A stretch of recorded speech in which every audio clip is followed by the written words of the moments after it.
Okay.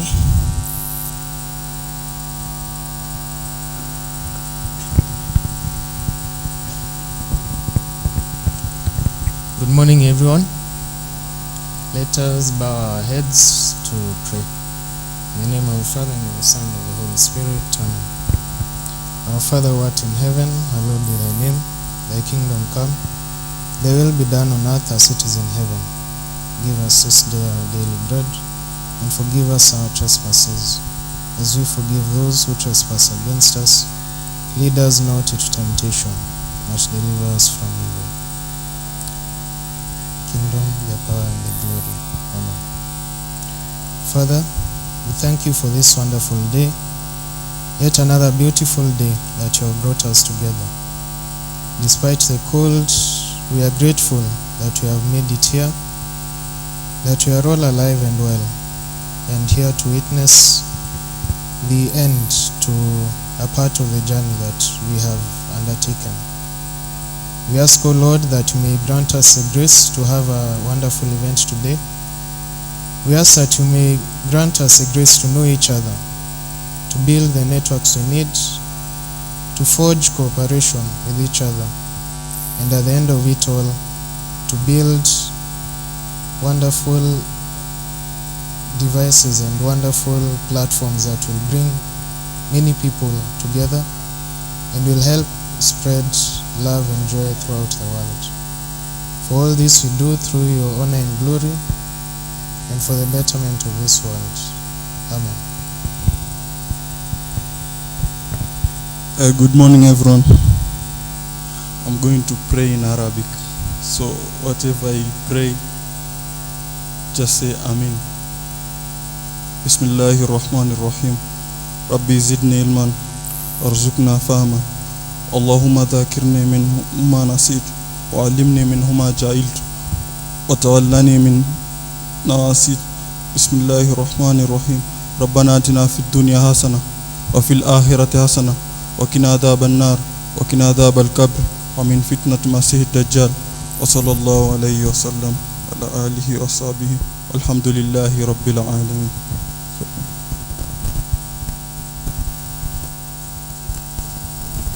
Thank you very much, Said and Brian. You can have your seats.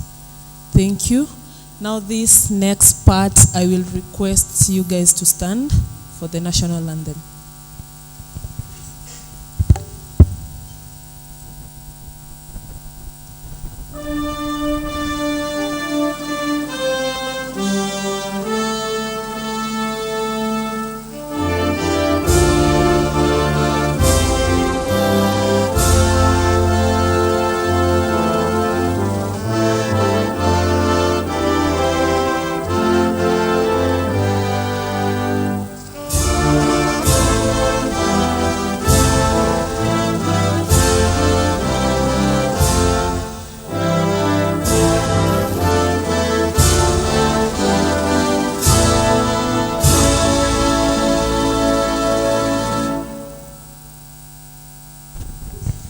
Thank you, Jean. You can have your seats.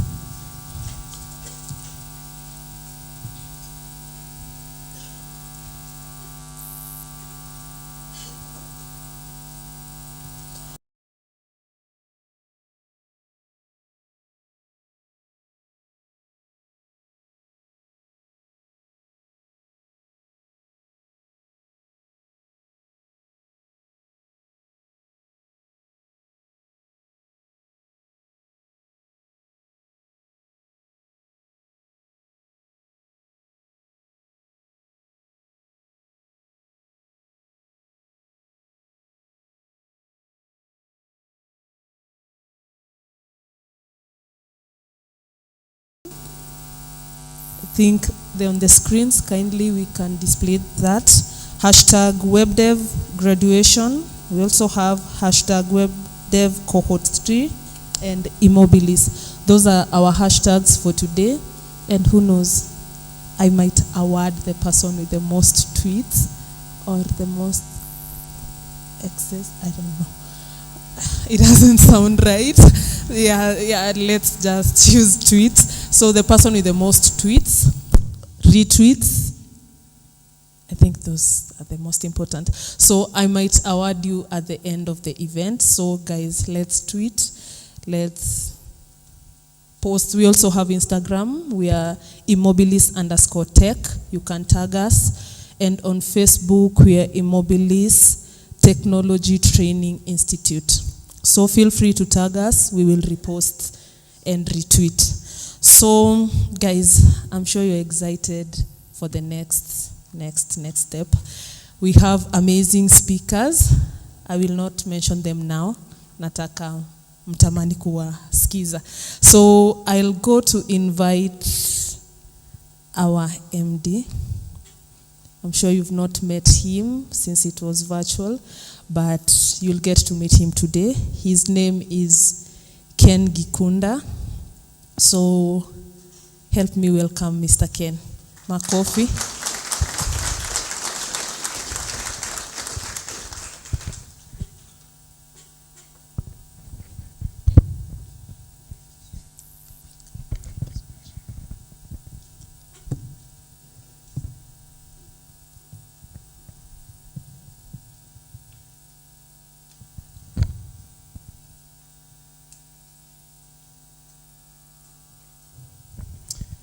Thank you for that welcome, Susan. Can you hear me? Or shall I use this? Okay, I guess we'll go with this. Good morning, everybody. I'm Jamboni. Thank you for braving the cold and a very, very, very warm welcome to each and every one of you. As we sit here together, almost 150 of us who are in the graduating class of the website development program that eMobilis undertook. I know that some of you traveled overnight. I understand some from Busia, some from Coast, some from all parts of this country. So we're very grateful that you honored our invitation, that you're here, and that hopefully you'll get warmer as the day progresses. The other day I was reading something that was making a joke about AI and the fact that AI is taking over all these jobs and all these industries and all these areas. And someone said, until the day that AI can make my Mutura guy will always have a job. He's safe. He's fine. So I challenge one of us to develop maybe an app or a system that can keep us warm on a July day like this. I think you will make a lot of money if you can do that. But here we are. July is Julying, as we can see. We are here to honor you as students who completed an 8.5-week course in website development. As eMobilis, we're extremely proud of you. And as we sit here, it's worth reflecting about a couple of things that are happening in the world. We sit at a very interesting point in history. Yesterday was the opening ceremony of the Olympics, which celebrates global excellence in sport, right? But here we are celebrating excellence in technology and in technology achievement and in the things that you will hopefully set out to go and do. We also sit at a very interesting point where for our country, Gen Zs have said, tunanguka nayo, and that there's a lot to reject and that we must change this country fundamentally. I don't know ni nani mnaenda kusalimia straight after this, but hopefully you will do it with discretion. But it is a time of change, right? It's also an interesting time where I was watching a video by the PS visiting the AWS center that just set up in October last year. It's an AWS, Amazon Web Services development center. They started in October with 20 engineers, developers, staff. They are now at 150. For us as eMobilis, who've been around for about the past 14 years, helping to train, upskill, empower, mentor, and develop young people into technology, whether data science, cybersecurity, website development, Python, and all these different areas that are the future of work. We've been very, very excited to see that the opportunities for young people just continue to grow. And that's very inspiring for us. It excites us a lot when we hear about the many alumni over the 14 years who have entered hackathons and won, or who've ended up working at the Amazon Web Services Development Center, or at Google as community managers, or at Facebook in Ireland, or working at the UN as an IT systems admin, or forming their own companies, or working at Andela. It excites us a lot because it just shows that what we're doing is meaningful, it's important. And when we read that there's 40% unemployment in Kenya, which is part of the reason that we started, and we continue to hold that conviction that that is unacceptable in a country where there's so many young, sharp, smart, tech-savvy young Kenyans like yourselves who are ready and interested in learning and innovating and looking for interesting opportunities. So that for us has been very exciting to see Google set up the development center, Amazon Web Services set up a dev center, Microsoft 5 years ago set up a dev center. There are only 2 in Africa. And the only 2 they decided to set up in all of Africa, 50 plus countries, was Nigeria and Kenya. And you can imagine like a company like Microsoft, by the time they're going to invest something like 4 billion into setting up a center like that, they need to know that this is a good place, A, to do business, but B, there is a pipeline of talent that they can count on to develop their products, right? And those products are not for Kenya. Actually, they're global products. So it's an exciting time. I just wanted to give you the context of, as we sit here on this cold July morning, we have Olympics, we have Amazon Web Services setting up a dev center and picking Kenya. We have Gen Z showing us many things that maybe will lead to fundamental change and the betterment of our country. And then we have you guys ready to graduate because of a skill that you earned. Let me talk a bit about the why this is also a monumental graduation, and maybe as I give part of the context of eMobilis. So I mentioned the reason why we started. And in that 14 years of being in operations, we've had the privilege to train over 10,600 young people on everything from full stack software development, data science, cybersecurity, and some of those courses. Along the way, we are very privileged to have been awarded. Last year, for example, we got 4 awards just in the space of last year, from the Digitally Fit Award to the Pacesetters Award, which a student received for us in Dar es Salaam, to a Mobi Girls Award for some of the work that we do in empowering young women through our team to get into technology and careers in tech. And that was in Switzerland. I was very happy to fly on behalf of the team to Switzerland. I highly recommend going if you can. So we've won awards. We've also had the privilege to work with large companies, large tech companies. We've worked with Google on the Digital Skills for Africa program for 5 years as one of their key partners.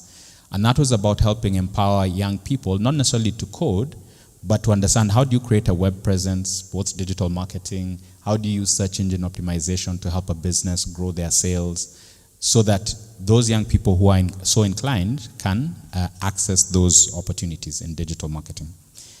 We've worked with Microsoft and done boot camps at JQuat on Windows Phone, for those of you who remember a thing called Windows Phone. Some of us are a bit older. And the gray hairs are not just because of my teenage children, they're also because this work can be hard sometimes. But one of the more recent programs that we started, of which is part of the reason that we're here, is the Ajira Digital Program. So as eMobilis, we were selected by the government through the Ministry of ICT to help deliver what is a very transformational, unique, and catalytic program, and it's at national scale. So in Ajira Digital, as eMobilis, we are tasked, we work with KEPSA as one of the partners on the demand side so that we can look for jobs, and they can help platforms to grow so that you can get online work. But in that journey of helping to implement Ajira Digital, we have hired about 101 center managers who open and close every day, other than Sunday, a Nigeria Youth Empowerment Center somewhere in 37 counties in this country. We have also hired 67 trainers who then conduct the trainings on everything from how to become a virtual assistant, to digital marketing, to data entry and content writing, translation, transcription, so a whole bunch of areas. But 14 of those 67 are trainers who are trained on the Cloud Practitioner Program, the AWS Cloud Practitioner Program, entirely for free. All these trainings are for free because it's a government program and it's a national program, right? That has also been very exciting to us, to be the first ones to really bring AWS Cloud Practitioner to young people who want to benefit from the cloud economy. So as we were designing the Ajira program, which is graciously funded by the MasterCard Foundation, who have a program themselves, an initiative that they launched about 6 years ago. I was privileged to be there at the launch, and the president and a few cabinet secretaries were there at the launch. This Young Africa Works initiative is about empowering and training and linking to dignified and fulfilling work 30 million young people across the African continent over 10 years. So they work with partners like us, they give us funding, we help co-design programs together. And one of the programs we said, actually we think is relevant for the future of work and that has opportunities for young people is this program, the Website Development Program. So this is our third cohort. You guys are privileged to be part of that third cohort. We've trained over 600 who've completed over the years since we started offering the Website Development Program. But this is the first time, as I said, this is monumental, that we've had a physical graduation. I should also tell you that, you know, for this particular intake, we had 1,700 applications. So when we marketed it and we said there's a free website development course, 1,700 young people across the country applied. You had to have a device, you needed to be in third or fourth year in a TVET or in a university, you needed to be taking an ICT-related course. We filtered from those 1,700 on several different criteria and then ended up starting with about 415 young people on this particular cohort.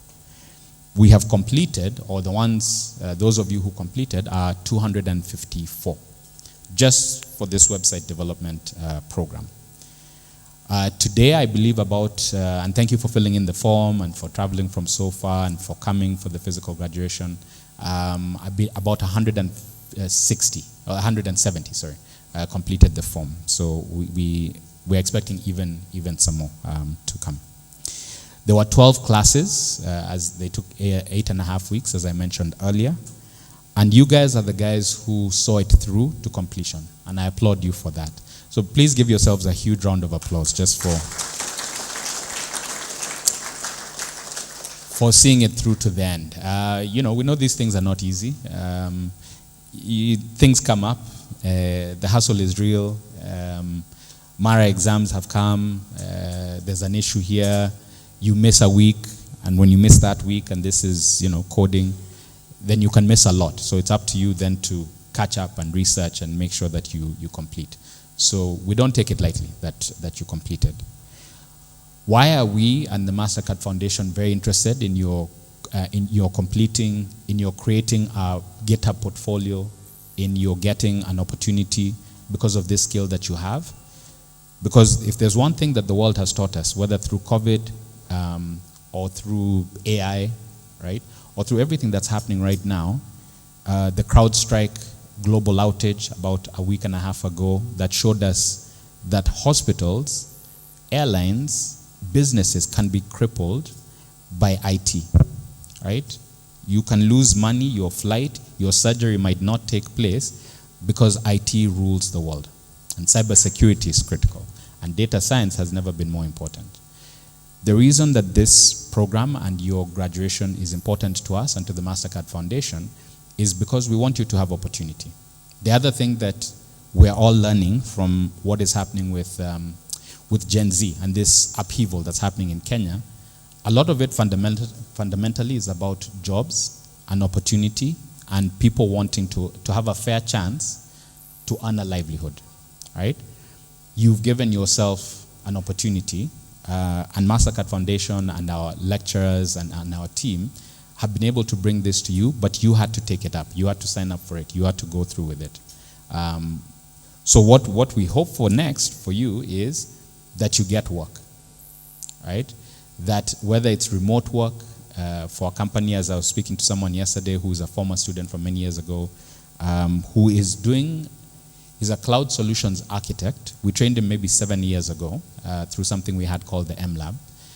And then he came for another one of our trainings where we had partnered with Safaricom on their Safaricom Masters on the Safaricom Academy many, many years ago. So now he was just telling me, so he runs a tech company. They do mobile apps for companies, but he's also a remote worker for a company in Dubai that operates from the Nairobi garage, but he never goes there. He just works from home, right?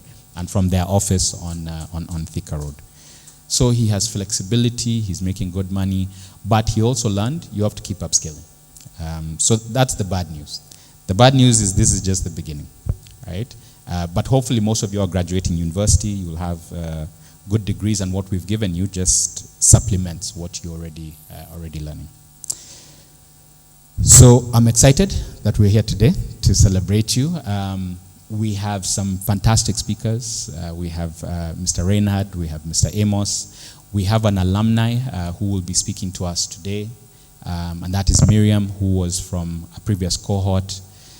As part of putting together this program, we also had, because we had 12 classes, we had 12 mentors. So we built that into the program so that we can say, we know you're learning virtually, what additional support? We gave data, right? So really, you had no excuse not to finish. Rosafi. We gave you data, we gave you mentors, we gave you a free, useful skill. So I'm glad that you were able, once again, to take it up. I do want to acknowledge and have the eMobilis team that's here come up to the front so that they can introduce themselves very quickly, because this work is done by a team, and I'm very grateful for that team. Because of the support they provide, they do it because they're passionate about software development, tech, and about young people getting opportunities. So let me ask the eMobilis team to just come up to the front for just a minute, and we can acknowledge you.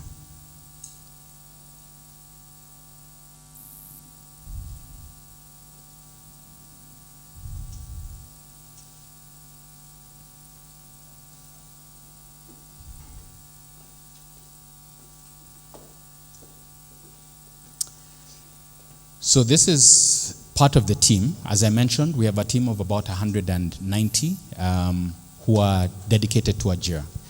They are across the country. They are trainers, they are center managers, they are program management office team, they are monitoring and evaluation team members.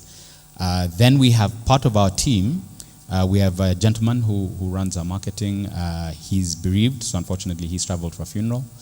But we also are sponsoring 2 events today concurrently. One of those, and we have some of our team members at that event, is at Nairobi School. The other one is at an organization called Sister Speaks, and we're proud to be a sponsor. It's an AI branch event. So this is the team that's here helping, and not all the lecturers who necessarily taught you are here. The other reason we wanted to do this as a physical graduation is we realized this is an out-of-Zoom experience for you. So finally, you can look at the person sitting next to you, to your left, and to your right, and be like, kumbe hivyo ndio wanakaa. Because finally you've gotten to meet them. So let me ask the team to introduce themselves. Hi everyone. So my name is Ezra Pande, lecturer at eMobilis. Good morning once again.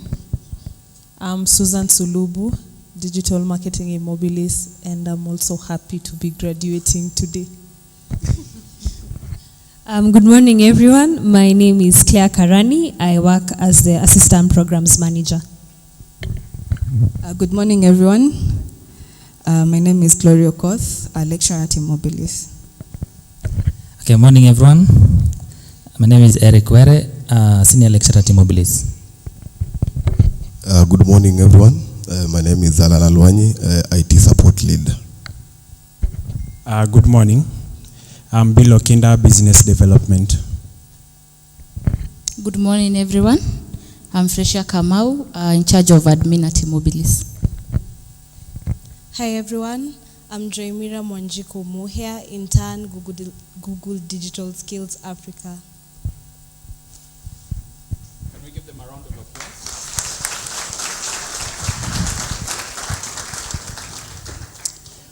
Okay, so I'll hand over back to Susan, but yeah, just to say once again, a huge congratulations. Please create GitHub portfolios. Please seek out remote work. Please excel. Please continue to learn. And also tweet about this. Thank you. Have a good day. Thank you very much, Mr. Ken. Tumpige makofi tena. Thank you, thank you.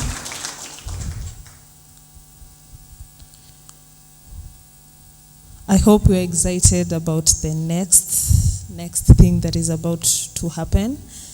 Before we welcome our speakers, I'll welcome our lecturers again to the stage, being led by Mr. Eric, to showcase the web applications and demos. Mr. Eric.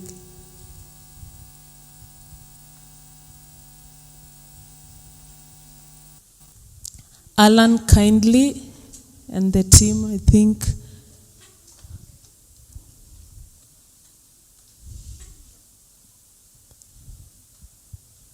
As we wait for the screens, Mr. Eric is here.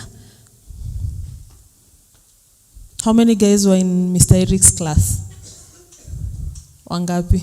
Aya, ndo Mr. Eric. Mlimwona kwa Zoom ama alikuwa ameturn off video? Ilikuwa off.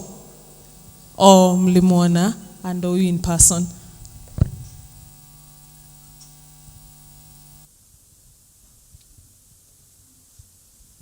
Okay, sawa. So Mr. Eric will do that later. So we'll go to, how many were in Miss Glory's class? Okay, sawa. Thank you, guys. So I think we'll go to our speakers. Straight to our speakers. Are you guys excited to hear from these amazing people? Mko sioni excitement. Mko excited? Okay, sawa. So our first speaker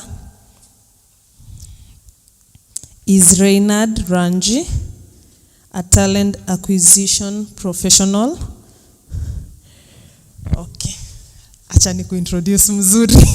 So he has worked for leading organization in the tech in tech and NGO sectors, including Microsoft and Path. You guys have heard of those two? Microsoft, we all know. How many have heard of Path? Okay, Mr. Reynard will tell you more about that. His mission is to equip talents in Kenya to be able to go after their dreams and bridge the talent opportunity gap. He's also a founder of PeopleSoft, a startup talent recruitment agency. So guys, if you're in tech and you want to understand more about that, he's a recruiter. He'll be able to tell you more about that. Msiogope kumuuliza maswali. Welcome, Mr. Reynard. Makofi tafadhali as he comes. Thank you. Wow. You guys look good. And congratulations. Yeah, I think from here you see the perspective. Ken, such an amazing job you've done here. And for me, I wish when we were in campus, we had such programs. But in our days, it was just, finish the thing and come out here and struggle. But now you guys, I think you have it easier. And it's good that we have institutions like eMobilis, which is actually changing the story. And obviously ensuring that once you're out here, it becomes a little easier. So I'm happy to be here. And I really want to congratulate you, each and every one of you. Don't take it like something that is easy. 8.5 weeks of class, of a new skill, of an ongoing skill. is definitely something to give yourself a pat in the back. So clap for yourselves, why not? Do it. Great. So Reinhard Range is my name. I'm a recruiter. I've been in this field for a while. I started out as a HR professional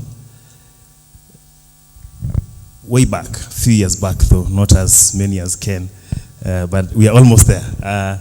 Started out as a HR professional in the NGO space, grew in the field up to HR manager at some point, but then I joined tech recruitment entirely, and we were hired by Microsoft. We were there for a period of time.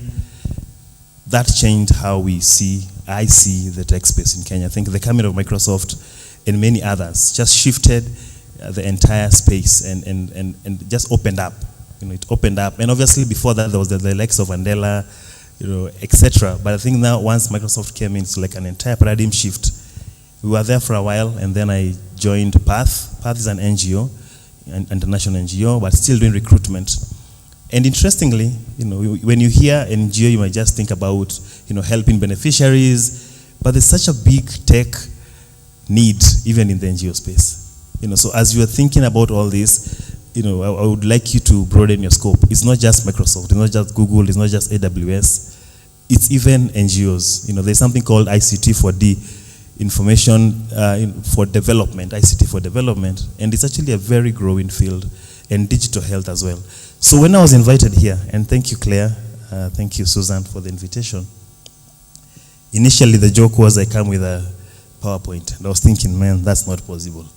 I cannot come for graduation to do PowerPoint. But as I was thinking about what to share, I felt that it would be important to set your expectations. I know most of you are in third year, fourth year. I was thinking, let me help you see how the market looks like. Because that's what we do every day. That's what I do every day. I'm always at the forefront of just seeing how the market is looking, especially from a candidate perspective. And so I wanted to just share a few pointers, and maybe just to set your expectations, just to see, to guide you as you are continuing now in year 3, year 4, as you're coming out, how is it out here? Just to, there's lots of news, the job market is flooded, the opportunities are rare. Both of those are right, but there's also a way that you can come into the market and set yourself up for success.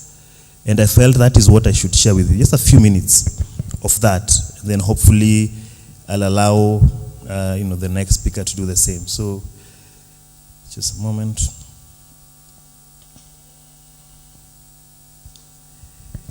So, interestingly, in every job advert, I receive at least 200 applications. At least. At most, 1,000. The highest I've ever had, I think, was around 1,500 applications for a position. And this is an entry-level position. So I'm looking at going through 1,500 candidates who have expressed interest. And our work is difficult because everybody is looking for something to do. Everybody is looking for an opportunity. But then as I go through the various applications, I feel both excited but also concerned.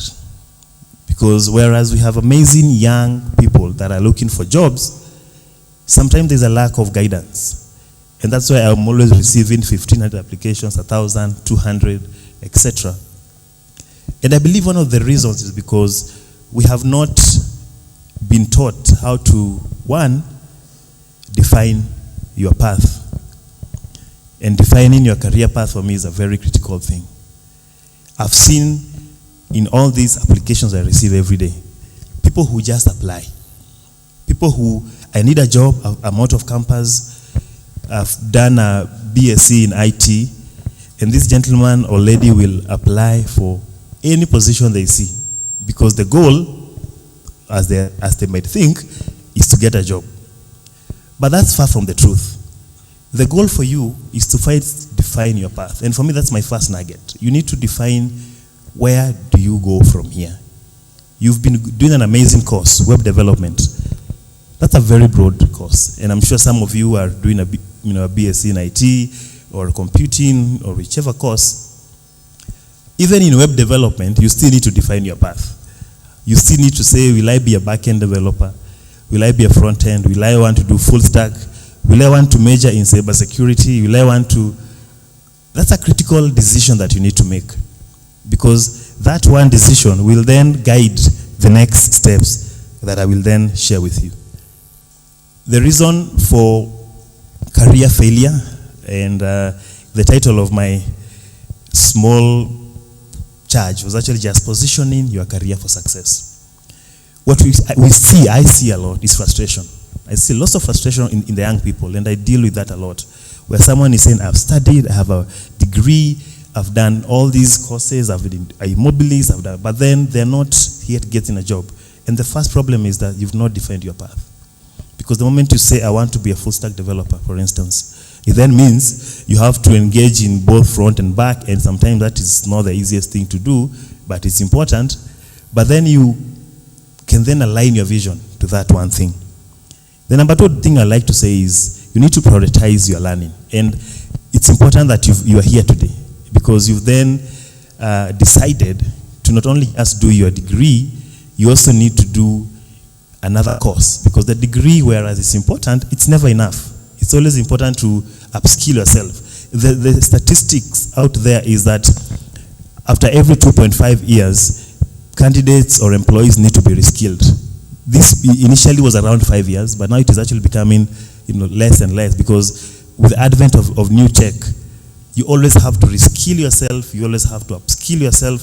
So one observation I made with Kenya, and I'm sure this is interesting, when I was doing my undergrad, the project was just something you did for the sake of doing it. I do it because I need to finish my degree, and I'm done. It's a very different thing. When I was at Microsoft, we were hiring a lot in Egypt, and I saw a stark difference of our graduates and those in Egypt. Whereas those in Egypt prioritized their project very seriously, to the extent that that was their first assignment. In Kenya, if you actually asked a graduate, what did you do for your project? Most of them don't even remember. And these are tech graduates. So you're asking them, what did you do for your undergrad? It's just something there. Because we don't take even the 4-year period seriously. And that's a problem, because the graduates in Egypt, and Amos can confirm this, the guys who are just exiting are qualified to be what we call Swiss, like software engineer ones. Because these guys have taken serious attention to their 4-year degree. And then because we just want to clear, and Kenya, we are smart, we are amazing, and we have a thing of clearing exams. You can just pass an exam for the sake of passing an exam. And we just pass, and you get a first class or a second class, honors, uppers. But what did you do for your, for your project? Something. I would like you guys to prioritize on that. Prioritize on your learning, because if you do not do so, very soon you guys are competing on a global scale. It's happening. For instance, most of the positions are, we post positions globally. Rarely do we just post jobs for Kenya. And even when you're trying to, focus jobs for Kenya, sometimes I found myself telling the hiring manager, I'm sorry, that skill is not here. Machine learning is not in Kenya. We don't have strong machine learning engineers in Kenya, and unfortunately. And I'm sure this is something that if I would advise a young man or woman, please pursue machine learning. Do AI, because these are skills, unfortunately, are being hired in Egypt, have been hired in Dublin, in UK, because our guys here, some skills need serious attention. So I would call on you guys to really prioritize on your learning and don't take these things lightly. Fourth would be then seek mentorship. Successful careers are built not on just yourself. A successful career is built by someone helping you. My first job was my line manager, Miss Catherine Adida, trusting me and actually just saying, I believe you can do this. So seek mentorship, seek coaching. You join communities, tech communities. I like that you have a team that is at Sister Speaks. They do an amazing job. Join SheHacks if you are part of the, you would like to major on cybersecurity. Join all these communities. These are the people that actually hold your hand when you then need a job. These are the people that can guide you.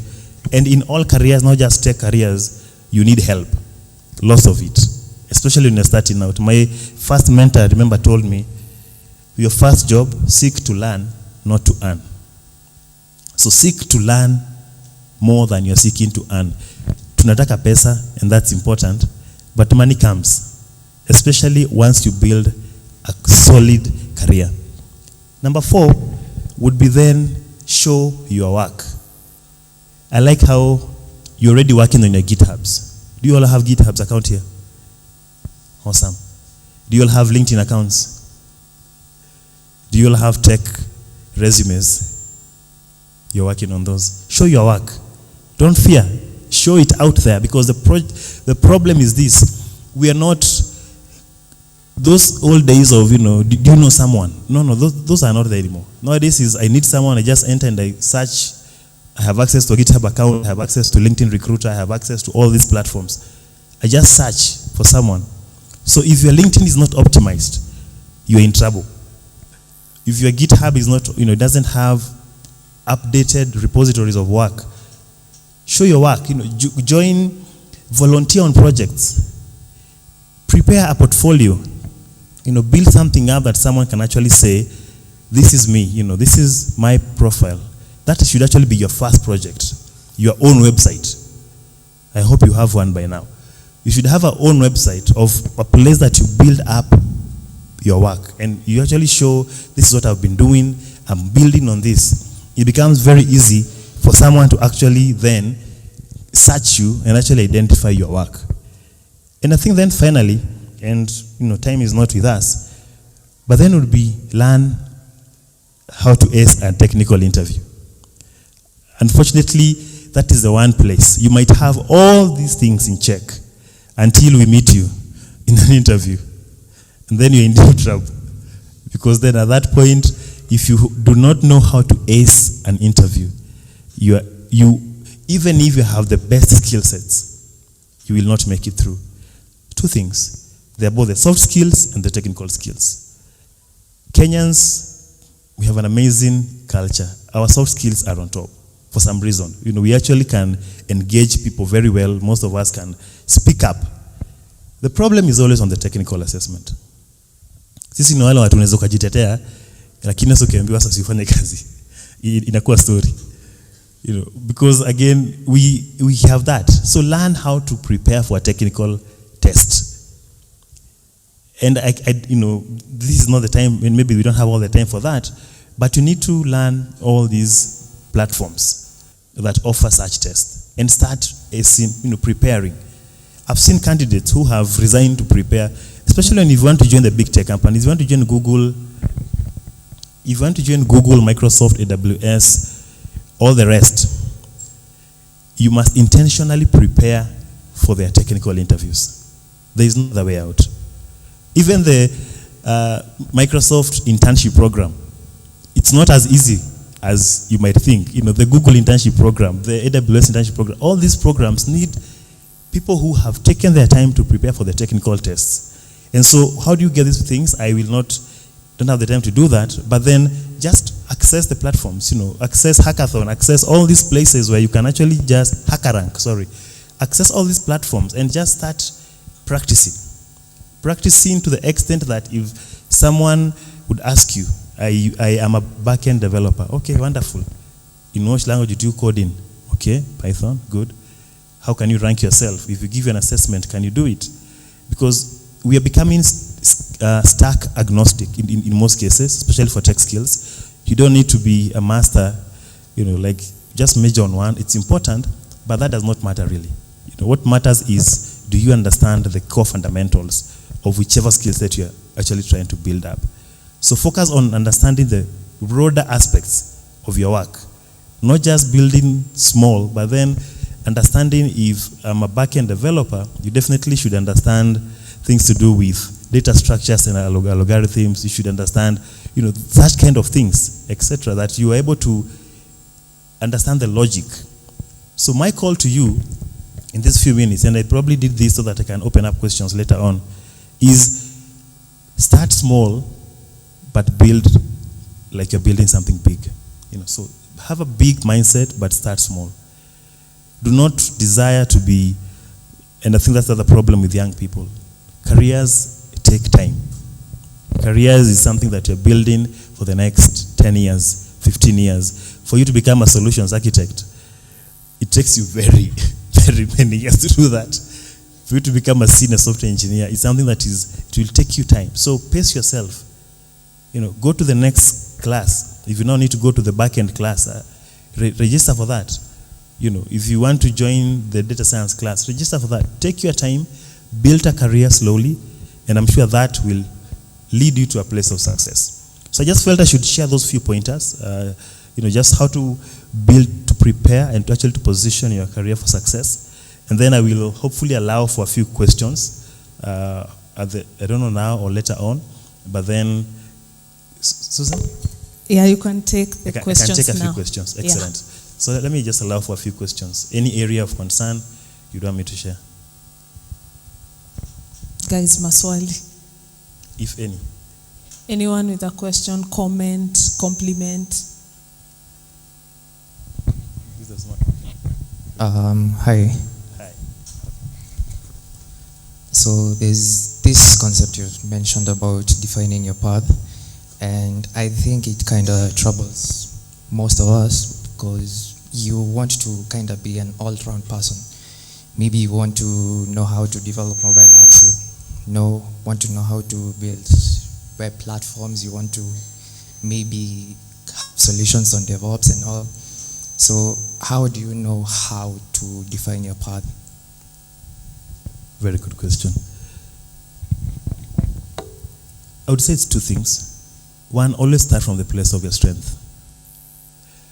So if after the class you've realized you have both your strength and your passion, so if you, for instance, you've decided you want to do mobile apps, for instance, that's an amazing line. The problem becomes when you want to do everything, whereas it's important, ultimately you must specialize. So identify your strengths early on. If you are more of the person who would want to be, doing the web app, for instance, just focus on that line. But ultimately, the fundamentals are the same. It's really just your area of specialty. So it's really what moves you. If you'd want to, work for the big organizations, which then have these big applications, it means then your thinking again has to change. So I would say start from a place of passion, start from a place of what drives you first. Because all these careers can actually be very successful. I've seen guys who are amazing senior mobile devs, amazing guys who are doing these huge applications, people who have ventured into tech, into the NGO space, and actually doing amazing work in the digital health space as well. So identify what drives you. That, for me, is the first aspect, because the fundamentals are the same across board. You just need to know that this is where I am. But then I always also say this: if you can specialize early, but if you're not able to, just go, start as a full stack or as a general developer. Then hopefully along the way you will find your line. Because sometimes also trying to use so much time figuring out what do I love. So I have to just start. Start with learning. For instance, if you want to be a full stack developer, just learn all the fundamentals of that. Then along the way, somehow, you might actually identify your line. So don't also, but all at the back of it all, have a certain vision, have a certain passion that you have, that especially for your work, especially for, I even envy you guys. My wife is in cybersecurity, and I always tell her I chose the wrong career, because you guys have an amazing chance to change the world. Your work is so important, especially now. How you do that, if it's apps, small apps, if it's huge apps, by all means, it's still good, but ultimately your work is important. Hope that helps. But then, another thing just to add on that, coaching. Coaching and mentorship. You can only know where you want to go if you see people who are there. So sit down with guys who are in such places. Identify expert engineers in certain places. Just meet them. just LinkedIn them. I admire your work. Can I, just have a chat with you to learn more about this? That will also give you clarity. Okay, thank you. What's your name? Newton, thank you, Sana. Anyone else? Maybe one last one. Okay. Newton's desk mate. Hi. There's one over there after that. Yeah, sure. Okay, mine is a quick one. When you come for interviews and you ask us, tell me about yourself, what exactly do you want to hear? Thank you. Yeah, that's actually one of the most searched interview questions. Tell us about yourself. But then it's very simple. Really, who are you? What drives you? What's your background? Straight from campus, I would expect an answer like this. What's your name? Sorry? Teresa. Okay. So I'm Teresa. I'm a graduate. You'll be a graduate in which course? My name is Teresa. I'm a graduate in BBIT. I'm a graduate of a Web Development Cohort at some point, and my passion is this. My skill sets are in X, X, and X, etc., and I'm looking for a position that will help me grow my skill set. Straight to the point. It's not really about your background, where you've come from, your home. No. It's just who you are, and who you are professionally. So, yeah, hope that helps. Okay, thank you. Is there any? Okay. Huyo ndio wa mwisho. The rest you'll find Reynard, then he'll be able to answer your questions.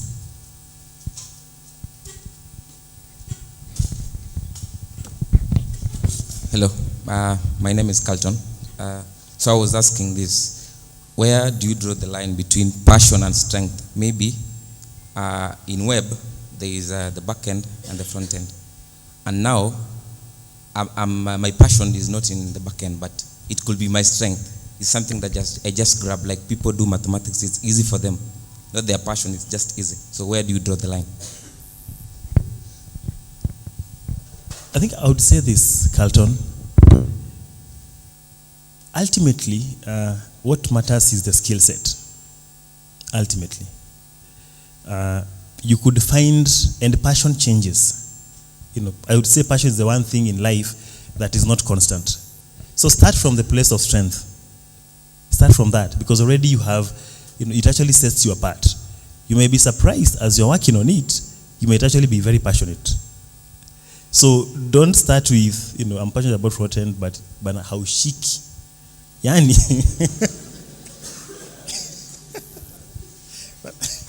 No, because sometimes you might be passionately wrong.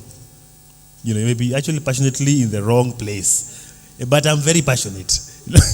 No, so start from the place of strength, build on that. Passion can actually develop, especially as you do amazing work, as you see results, as you see promotions, as you see jobs. Passion becomes very easy with that. So I think I'll end at that. And again, congratulations, guys. I know we'll meet at some point, I always say it's always two things. We either meet I as the panelist or you as the panelist. It's never, it's a very small circle. So all the best. Keep shining, keep growing. And once more, congratulations. Thank you, Reynard. Thank you very much. Tumpige makofi tena.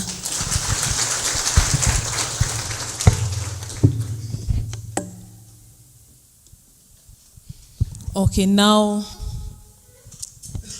how was it? Okay, sawa. Thank you very much, Reynard. Now I have something like the icebreaker for like a minute or two. We can all stand. It's on our screens. So you'll just do what it's doing. Kila mtu tusimame.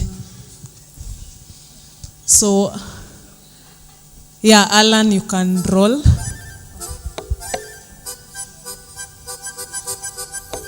Sauti iko wapi? Tugoje sauti.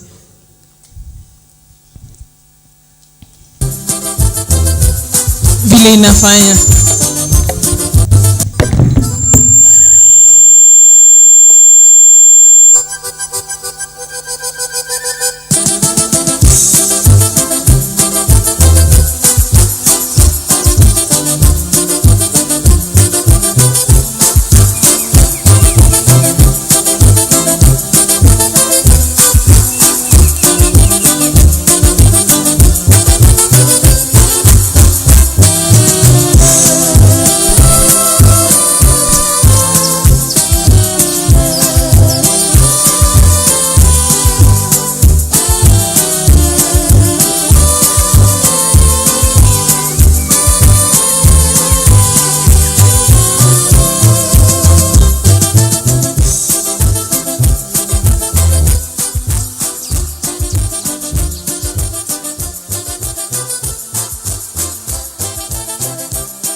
Thank you. How was that? Some nasikia joto. Yeah, me too. So now we're going to welcome our second speaker. Hope you guys are excited. So our next speaker is Amos. So Amos Gooni. He's a global technical recruiter. Wow, guys, you're very lucky. This is the second recruiter we are coming across today. So Amos is a dedicated talent acquisition professional with about a decade of technical and non-technical recruiting experience in startups, medium-sized and big corporates within the technology space. He is currently overseeing and leading a global internship program, guys, you're very lucky, for a blockchain development and research company called Nethermind, based in London. A senior recruiter at Moringa School, an Africa technical recruiter at Andela, and the lead university recruiter at Strathmore University. Wow, guys, seta mpige tu makofi nikisema hivyo. I'm like, wow. His recruitment expertise spans a diverse range of specialties, including software engineering, product and program management, motion design, product design, UI, UX, machine learning engineers, quality assurance analysts, and engineering managers. Amos finds joy in mentoring, coaching, and guiding young professionals and students to kickstart and build their professional careers and profiles. Please, guys, clap for Amos. Okay, welcome, Amos. Yeah, you can. Check. Good morning. Could we just turn to our... Please be gentle. So it might just bring some memories. We coincidentally met at Microsoft. You just, what is the word? Changed the vocabulary, right? Ni story na nisikuzi na debug. Na debug. Ili find bug fulani hapo ili nisumbua. Is it? Now I know how you floss around your friends telling them how ulilala saa 9. Saa 9 ilikupata ukiwa macho una code. Ulirun hiyo code yako ikakataa kurun. Now that becomes the excuse for not showing up for events. So I know language has changed now. Language has improved. Your vocabulary now has improved. Your sentences have improved. What are some of the IT stuff that you have caught in this course? Some of these phrases that you have gleaned over this period. Someone can just mention one or two. Yes. Oh, Nicobis. Which other phrases that are very common now with this new reality of being a graduate from in web development? Yes? Oh, mepata gig. No, the word gig has been added to your vocabulary. Someone was raising their hand somewhere here. Yeah? Okay. So what I'm saying is that with this new reality of graduating and having a web development certificate, even your friends, when you interact with them, you're among the cool friends to hang out with. In your circles, people who did Bachelor of Commerce, people who did psychology. Now at least they are proudly having a friend who has done what? IT.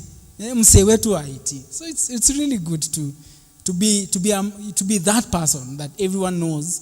This one ni msee wangu wa IT. All right?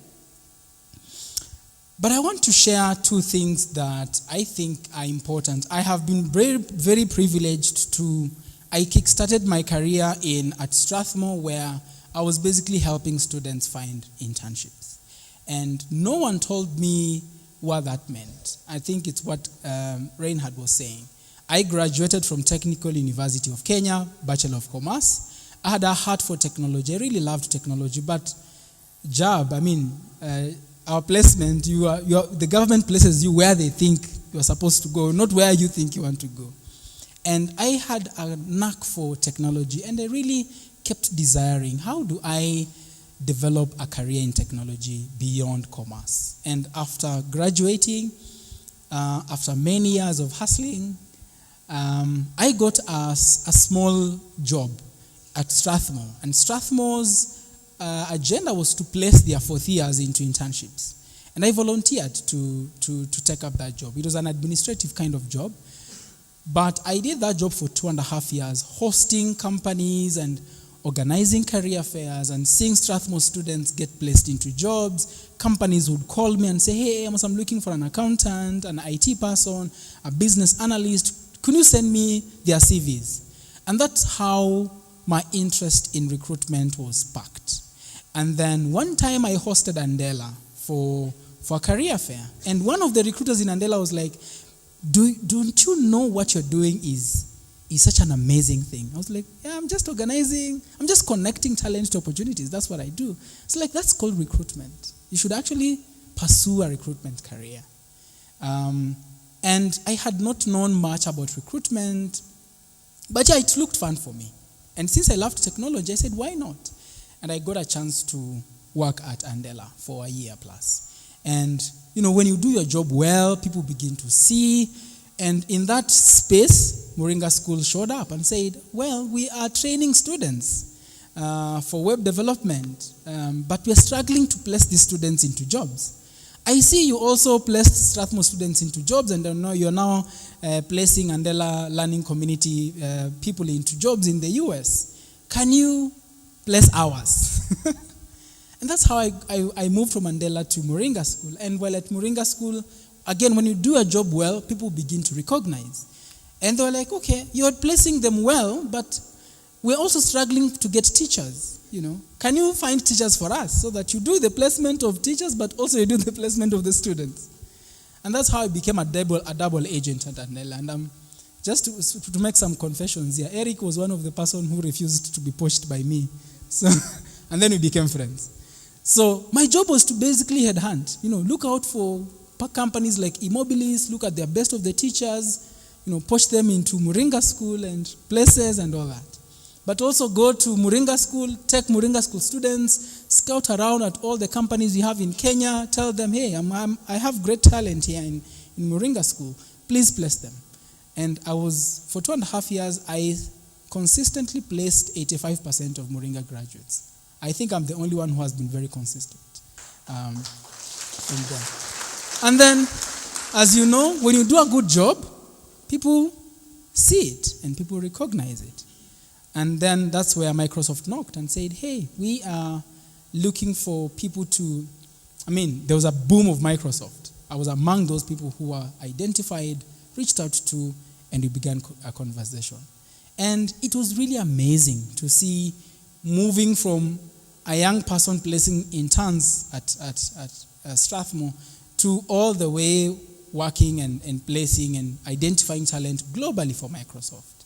And for me, that was a good moment. And then a year later, another company came and said, you're doing an amazing job, we can see what you're doing, but we have a slightly different technology.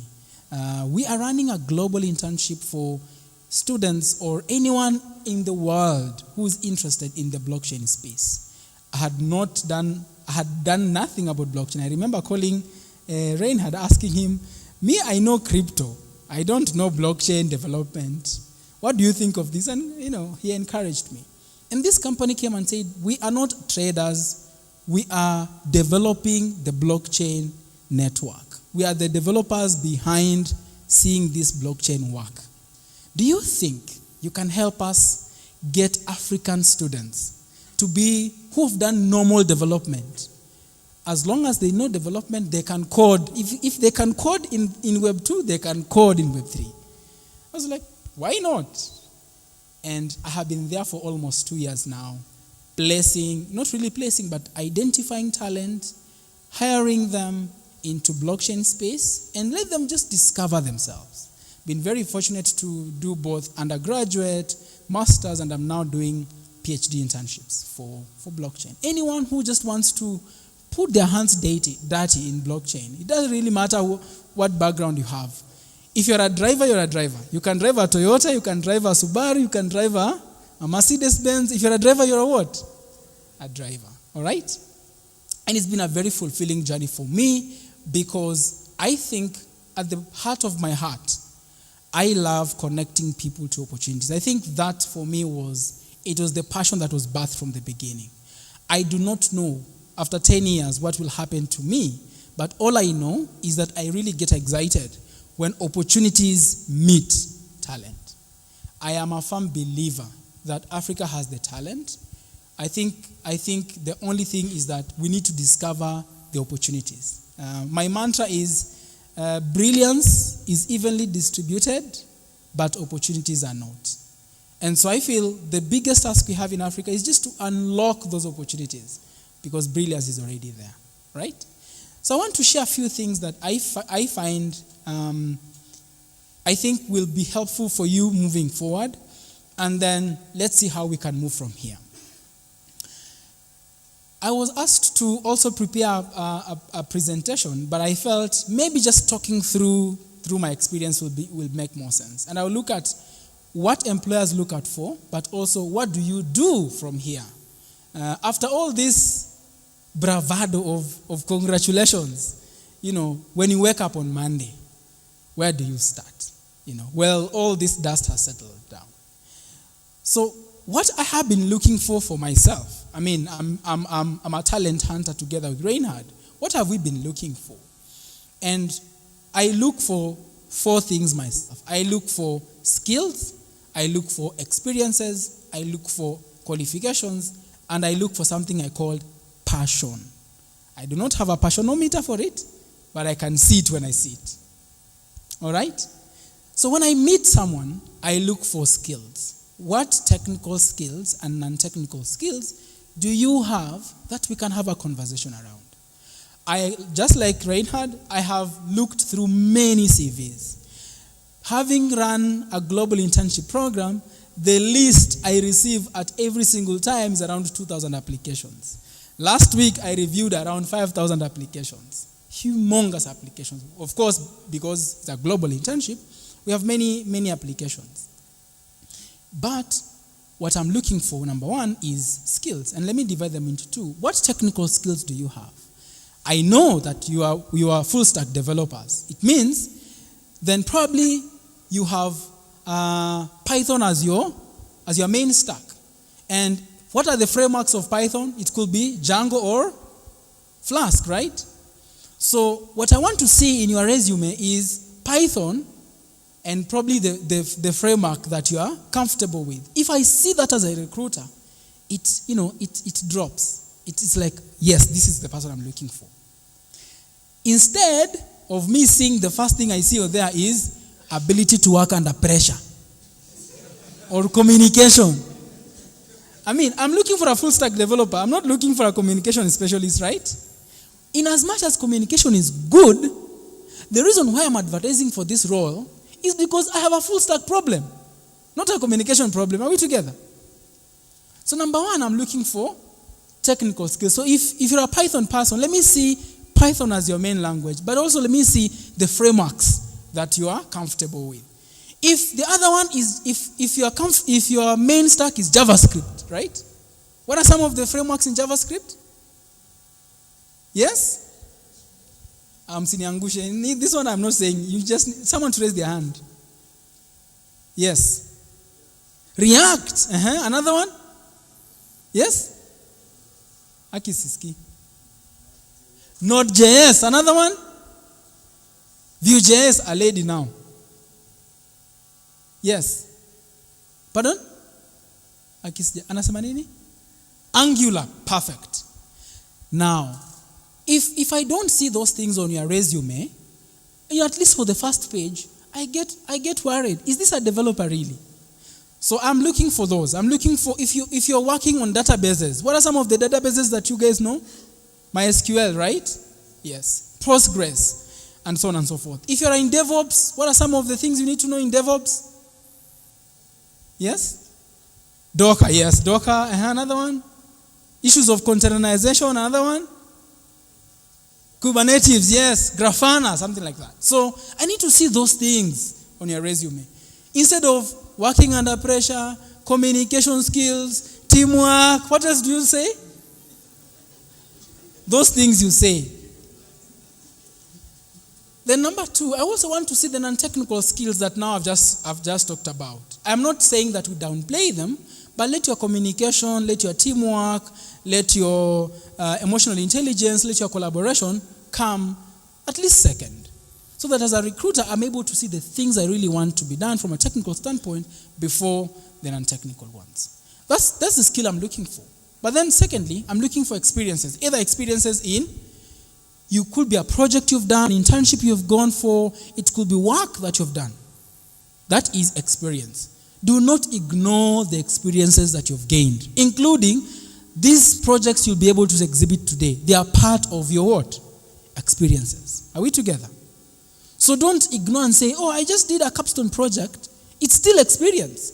Because in there, you are able to work on a code, you are able to work in a team, you are able to solve some problems, you are able to, do many things in the same in one project. So don't ignore. But then number 3, I'm looking for qualifications. By the virtue of you being in this room, you're already qualified. Are we together? By the fact that you're in this room today, you're already qualified as a developer. So don't be discouraged that, I don't have my degree, I've not finished my diploma, I'm yet to go even to campus. No, forget about that. The fact that you are here now, you're already qualified. Are we together? Any other thing is a top up. And then finally, passion. Passion. When I speak to students, when I speak to professionals, I want to see enthusiasm. I want to see interest in this job. I want to see how they have imagined this opportunity fitting into their career and how they want to advance it. I want to see a present candidate who is in charge in that interview. I want to see someone who's thinking around, how do I make things better for myself? How do I grow? And so on and so forth. Don't be the laid-back interviewee who is just waiting to be asked questions, freaking almost all the time, and not knowing what to do. Are we together? In other words, when you get into any interview, do a bit of research of the company, ask relevant questions. Luckily, nowadays, we have OpenAI and ChatGPT. You can even ask them. Tell them, I'm going for an interview. The interview is for this and this and this. I am stuck. Please help me craft questions to the interviewer. They'll craft you 10, 20 questions. Pick 2 of them. Appear intelligent in that interview. We will never know after all. Are we together? So I'm looking for that. I'm looking for good attitude. I'm looking for someone who can, who has an interest for the job, but also very passionate about what they really want to do. And I'm glad someone asked about the passion, about the interface of the passion, about those things, because it creates conversations. But then my final part is on Monday. What happens? These are my thoughts around how do you position yourself for success going forward. My number 1 is refine your capstone project that you've already submitted. I'm not sure whether you guys do capstone projects, either as an individual or as a group. Whatever it is, take time this weekend and probably next week or the first 2 weeks. Refine your capstone project vizuri. If you worked on the front end, use this time and work on that front end vizuri. If you worked on the back end, use these 2 weeks and work on your back end vizuri. Come together as a team and say, guys, I know this project was approved, that's why we graduated, but we know it is not 100%. Let's take time and refine it. Are we together?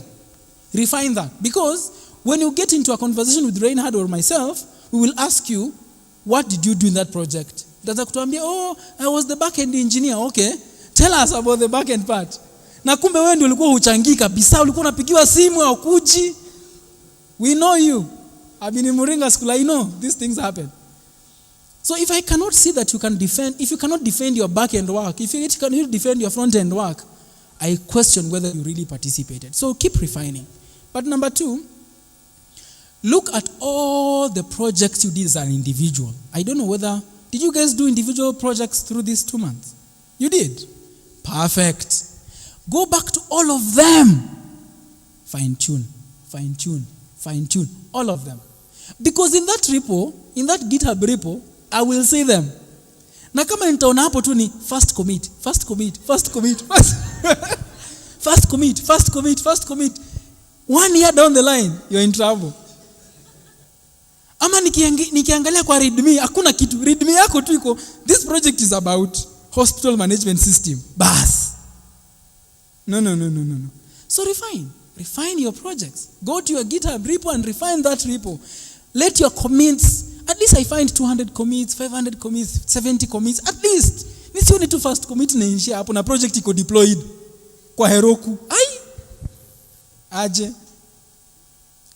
Then third, refine your GitHub repo. Ensure that you have updated your readme, your commit section, all that. There is no excuse for those things. Even your documentation. Some of you do not even know documentation at all. Na project imekuwa deployed. So begin to go back to those things. Yeah. But the other one is participate in development hackathons and developer communities. I think Reinhard has said that. Do not be lazy. There are very many communities, developer communities happening today. Plug into one of them, participate. Kwanza hackathons. There are very many hackathons right now happening. Please, enda kwa Eventbrite. Tafuta what's happening in Nairobi. You guys know Eventbrite. If you don't know, please introduce your friend to Eventbrite. See how many tech events are happening in Nairobi, hackathons are happening in Nairobi. Tembea hapo Nairobi garage, ingia huko ndani, participate. You never know. That project of yours might be recognized by someone, and you never know the bounties you might get. So participate in those hackathons. Join those communities. And also work on your projects and build your professional profile. The other important thing is intentionally develop your online presence. I think we cannot overemphasize that. Your LinkedIn and GitHub is your biggest resource right now. Showcase your skills in there. So refine your LinkedIn, refine your GitHub. If you are struggling with LinkedIn, you have amazing resources. You can come to your teachers here, they can help you. You can come to Reinhard, he will help you. You can come to me, I will help you. Let's work together to have amazing LinkedIn profiles, because those are the places that recruiters want to find. But also volunteer in technical projects. I don't know what opportunities you have, but if you can't find work immediately, volunteer. Look for a project. It could be an NGO project. It could be a community project. It could be a church project. You know, some of you people, your parents are in churches. And in those churches, they're struggling to do basic things. You know, basic things. Tell them, Mommy, I can help you automate this thing of yours. Mnapigana masimu kwa chama, mnakosana. I can automate this for you. You know, just to keep your skills alive. You know, volunteer in technical projects for you to learn and gain experience. But finally, the job search. The job search has just started, right? And I want you to actively participate in looking for jobs, either as a gig or as a full-time employment, whatever it is, find something useful. And these are my tips. 1, set a LinkedIn alert. On LinkedIn, there's a place you can write there on the search bar, say full stack developer, or full stack developer intern, whichever one you want. Write the word full stack developer in full quotes and search it. LinkedIn will give you options. One is a job, the other one is people, the other one is groups, the other one is companies, blah, blah, blah. Enda ile imeandikwa jobs. It will give you all the jobs with the word full stack developer. Hapo next itakuwa na bell. It has a bell button. Activate that bell. Any job with that word full stack developer will come to you. You'll get it on your mobile phone and then you'll apply. So set as many alarms as possible. You can start full stack developer 1, then full stack developer intern or IT intern, as many as you want. Let them come through. Review them and apply. All right? Number 2, go to job sites. There are many of them. Find out. The other 3, nowadays, X has become a very big job platform nowadays. So go on Twitter. Participate in those Twitter spaces. Show your work and look for opportunities there. But then, the most important for me, networking events. Do not ignore networking events.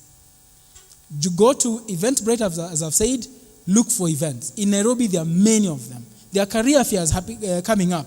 There are career fairs that University of Nairobi organizes. There are career fairs up here in Sarit Center. There are career fairs that Strathmore continues to hold. Participate in those ones. You never know. I was picked from a career fair. So you never know. It could be opportunity as well. Okay?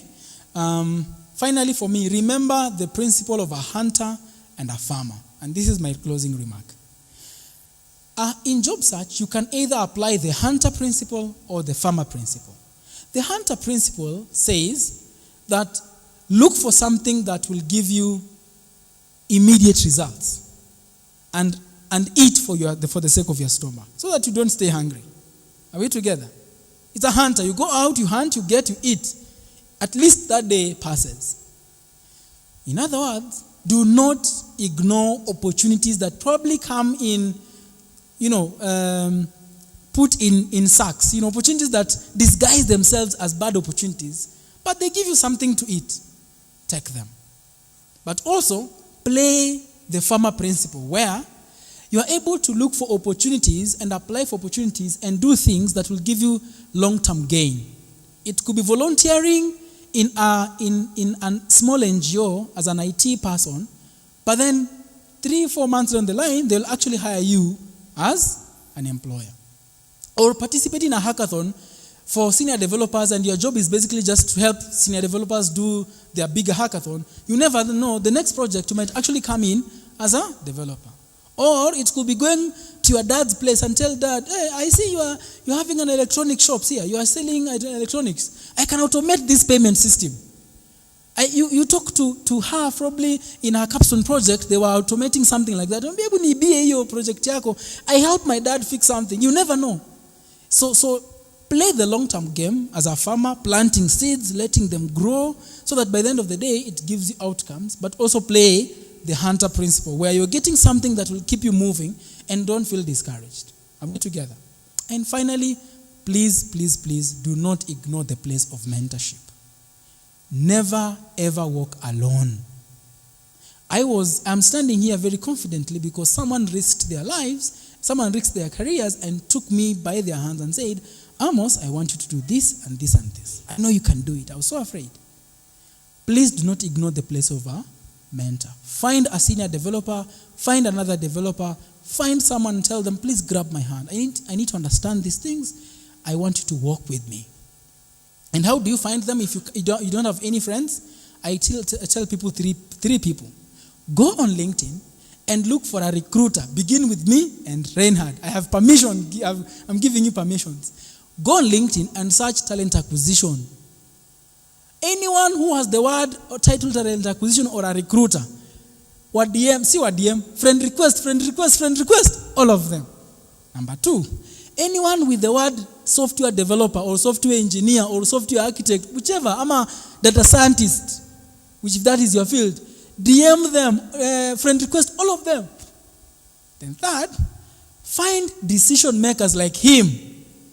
Any decision maker in companies, especially the startups, because big companies, they might not give you an audience, but small companies, the CEO can even decide to hire you and they have not even talked to the HR. So find decision makers, CTOs, COOs, lead developers, engineering managers, people who can make decisions in a company, especially in smaller companies. And then friend request them. Those 3 categories of people, one of them will be very much willing to mentor you. And you know what? Opportunities are available. All right? So once again, congratulations, ladies and gentlemen, and thank you for taking all the time. I'm really proud of you. And as Reinhard said, I either meet you on this side of the table or you meet me on the other side of the table. I'm really proud of every one of you here. Thank you so much. I want to see whether, I think I've taken more time, so I'll take the mic back. In case there are any questions, I'll take them later. You want later or we can take 2 now? Okay, I can take 2. Any questions for Amos? Maswali, comment, compliment, kitu tu yoyote. You don't have anything? Okay.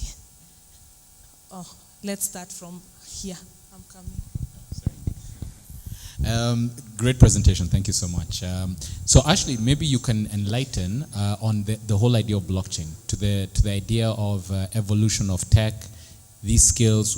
Reinhard mentioned about machine learning engineers. Maybe there are not as many in Kenya. So what have you seen now when working now for the blockchain company? and what that means for young Kenyans on developing skill. You said that was one of the 4 things you look at. Yeah, very good. So let me break them into 2. So blockchain as a technology is a technology like any other technology. We moved from the small transition from Web 2 to Web 3. It's a normal technology. Any engineer can do it. What blockchain does is basically to say, we have been using a normal technology for Python, blah, blah, blah. We now want to get into a new technology where it's called a permissionless technology, where we don't depend on a centralized command system to make things run. And it actually works within the banking and the financial sector. And the 3 principles of blockchain is decentralization, that we don't want a centralized financial system to determine how we run and do business. Can we decentralize everything so that we don't have the alpha and omega? All of us are able to work on things. That's number 1. Number 2, it's security. Security has become a very big thing. And therefore, blockchain sits on the premise that we can have a secure network that it is immutable. You cannot change. This is a big thing because it's now being operationalized to do elections, so that election malpractice will never be an issue anymore. Hospital records can never be an issue anymore. You can have your own records, foolproof, and security is secured. Yeah, but then number 3, scalability. That we can scale it from Kenya to the world at a click of a button. And so it's still very difficult because most governments want centralization and blockchain is anti-centralization. But number 2, security is a big thing. I mean, people are becoming smarter and smarter, and that's where my second point comes.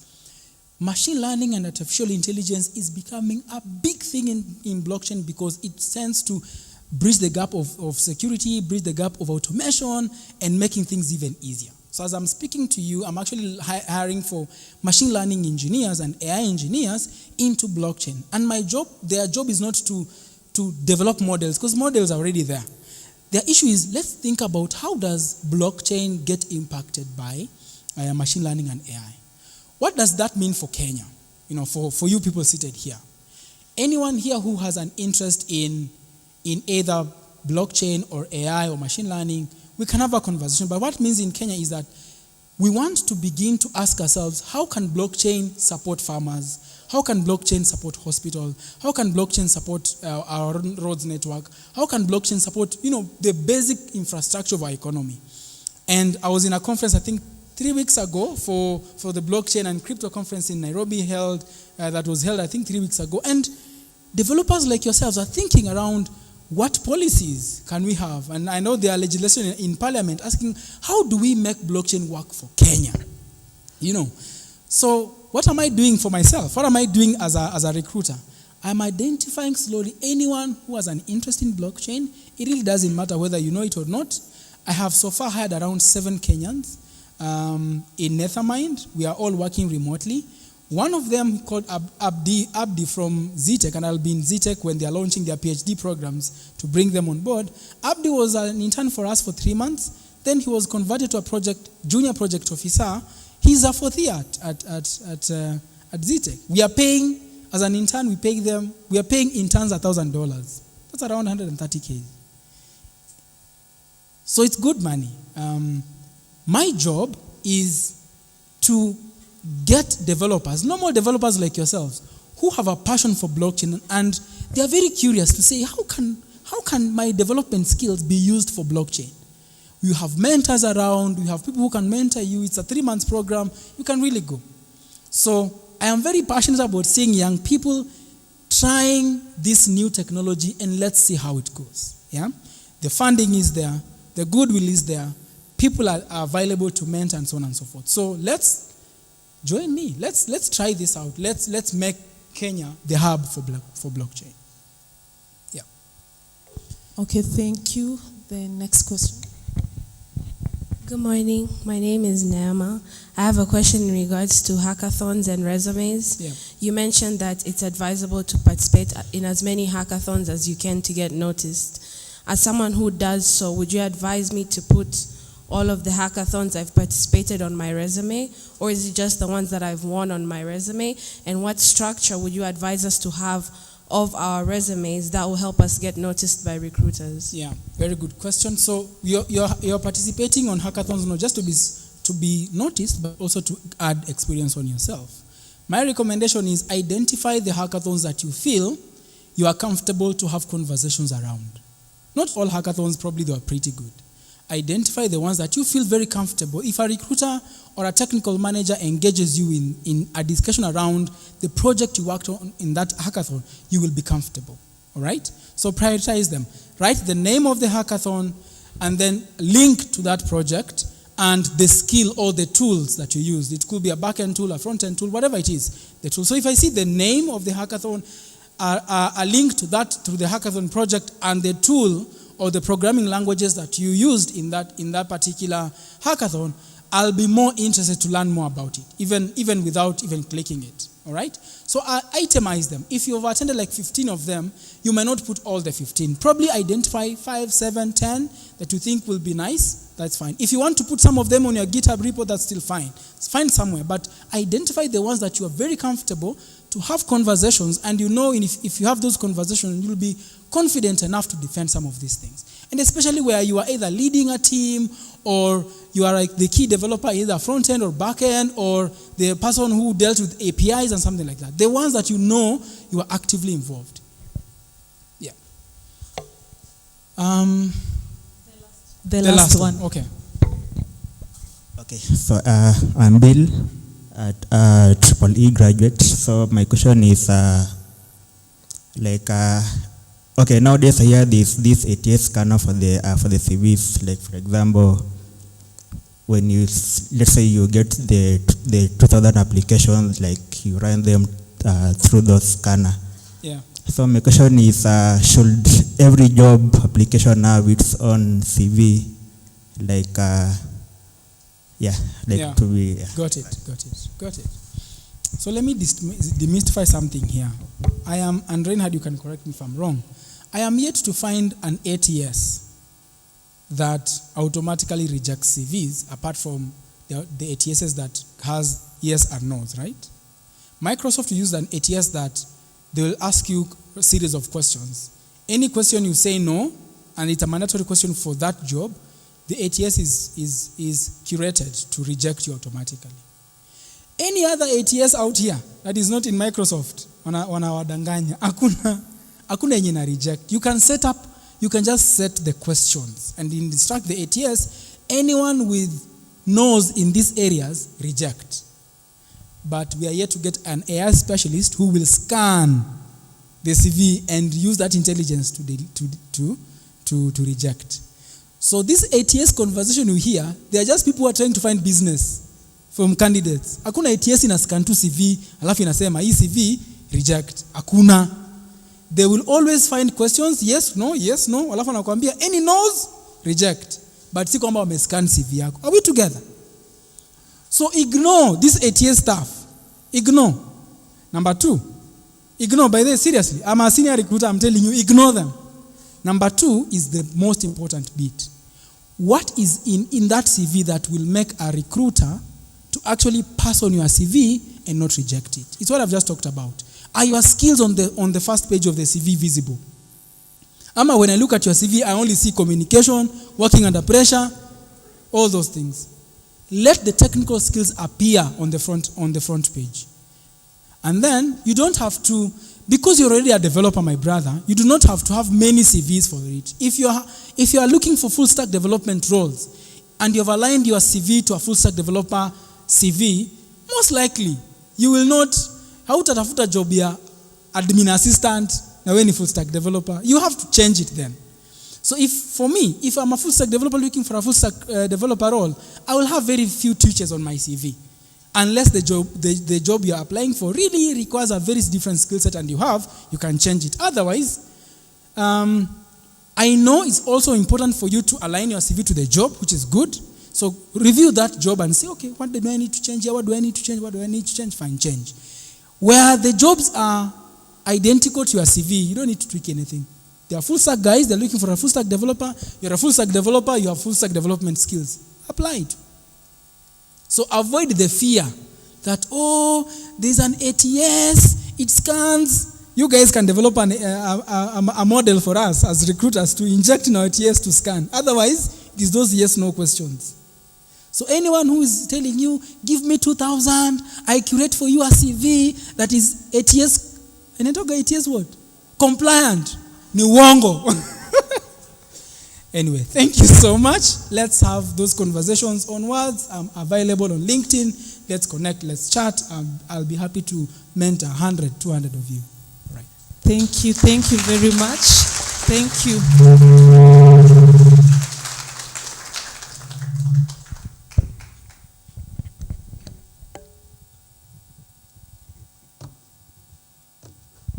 Wasn't he amazing?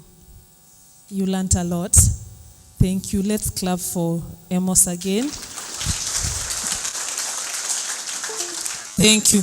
Now I'll request our technical team to share on the screen our hashtags and handles. So guys, let's continue tweeting, retweeting, commenting.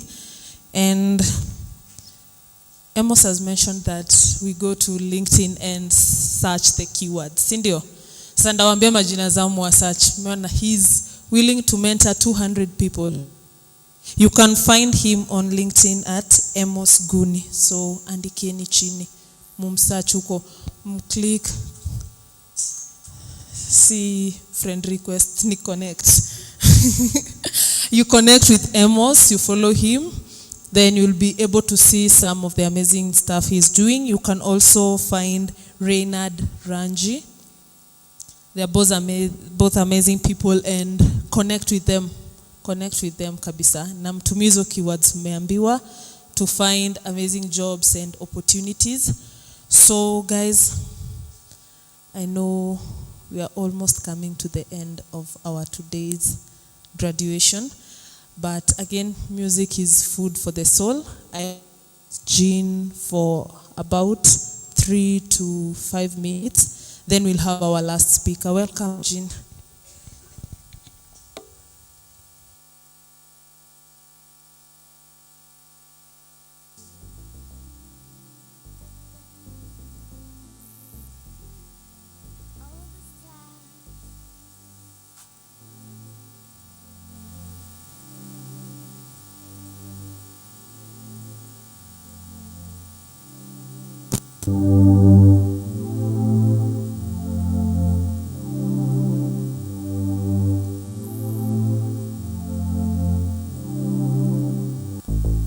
Big some socks.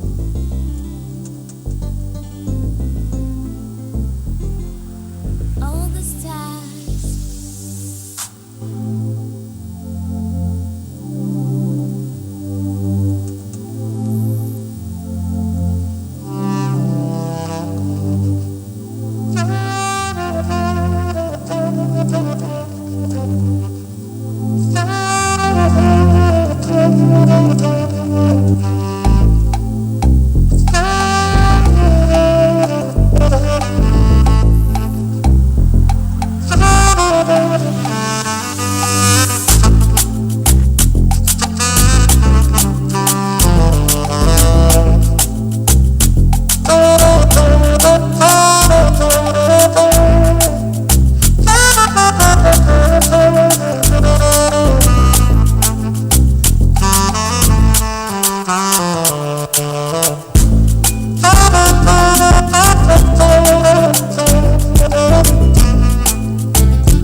sacks.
Thank you very much, Jean.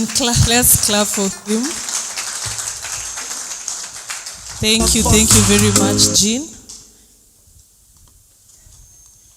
Now we are going to our last speaker of the day.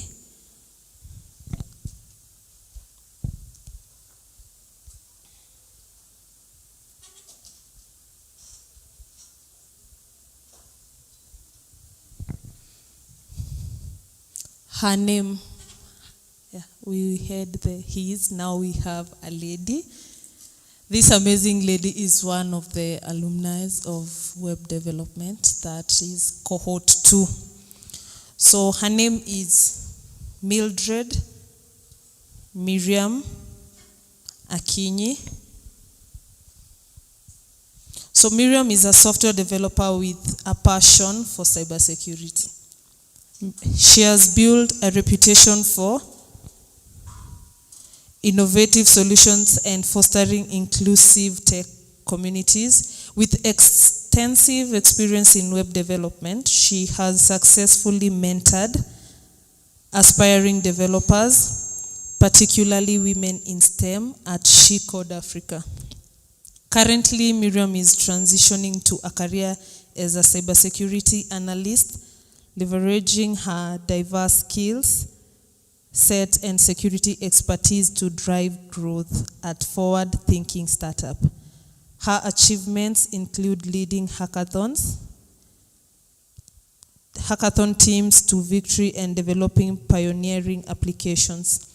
Miriam is dedicated to lifelong learning, combined with her commitment to supporting others and advocating for diversity and inclusion, sets her apart. She embodies the values of leadership and innovation, striving to make a meaningful impact in the tech industry. Guys, let's welcome Miriam. Tumpigie makofi.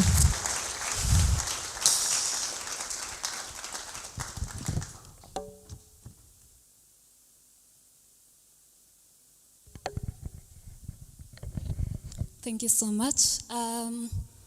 Good morning, everyone. I believe it's still morning, right? So, just as mentioned, my name is Miriam. I was once seated where you are in 2022, and I must admit, this has been a good journey.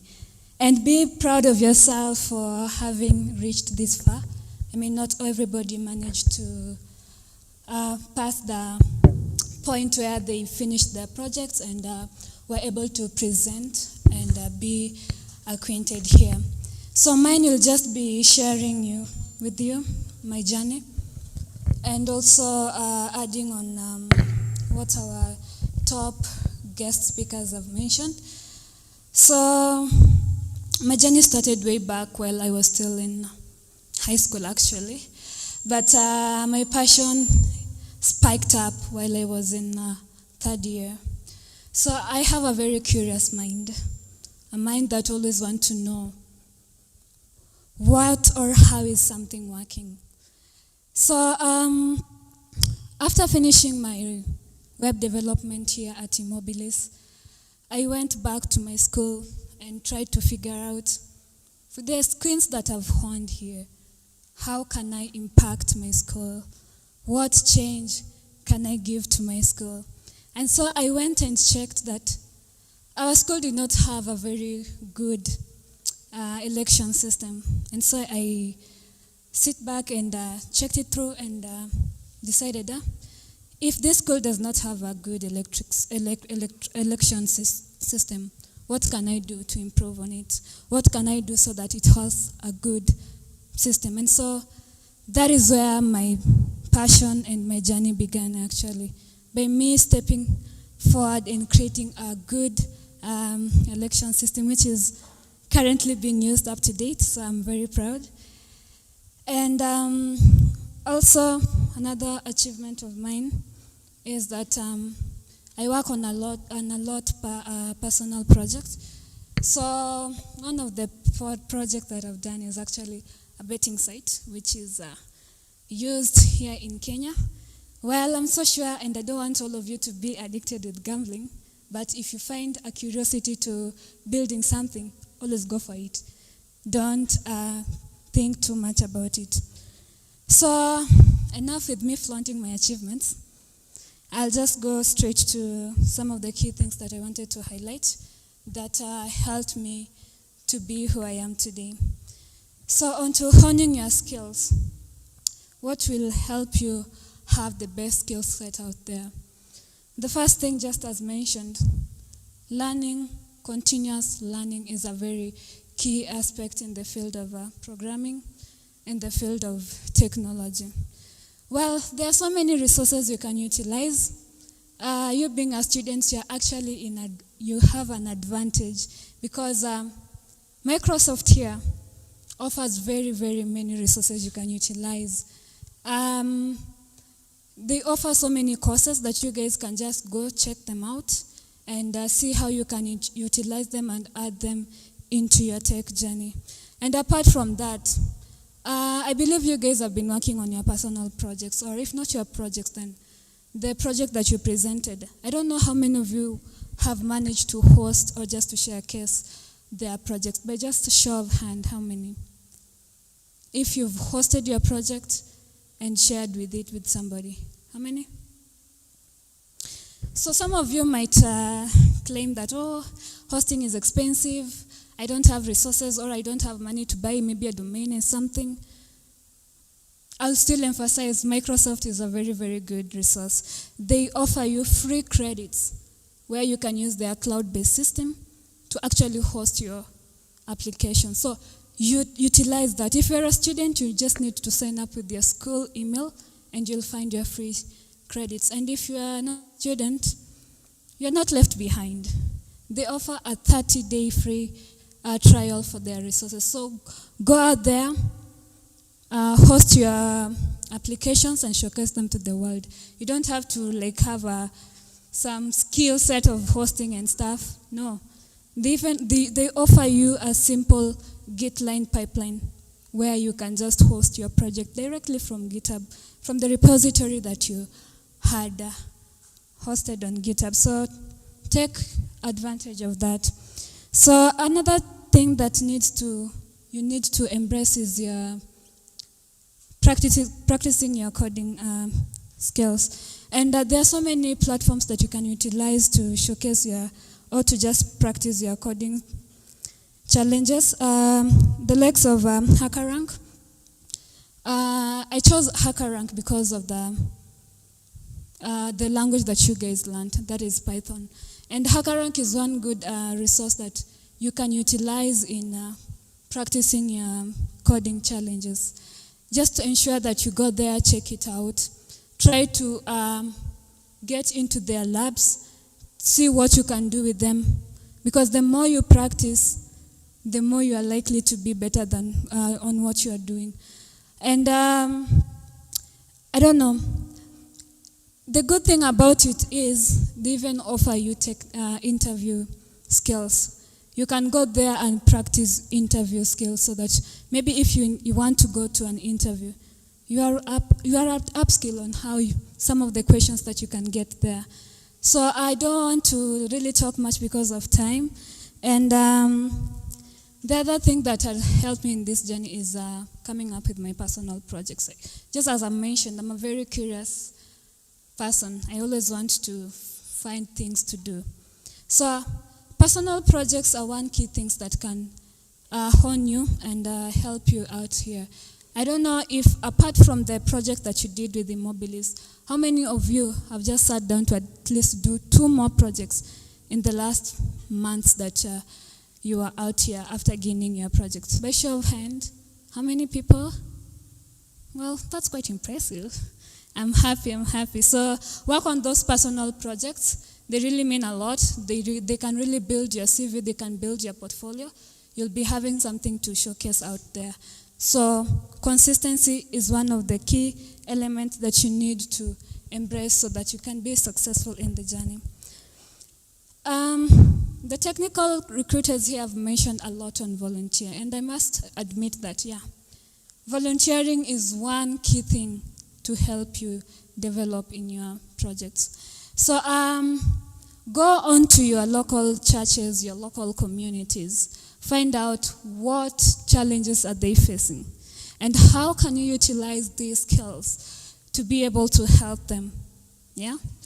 How can you utilize the skills that you've gained to create an impact on other people? So some of the things that I've done actually is, in my previous university, I'm currently a graduate,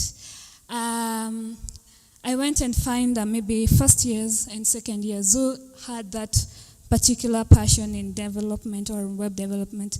And I took upon it myself and just created a group and shared it with our school memo, asking students who would want to maybe start learning the web development so that I personally can mentor them.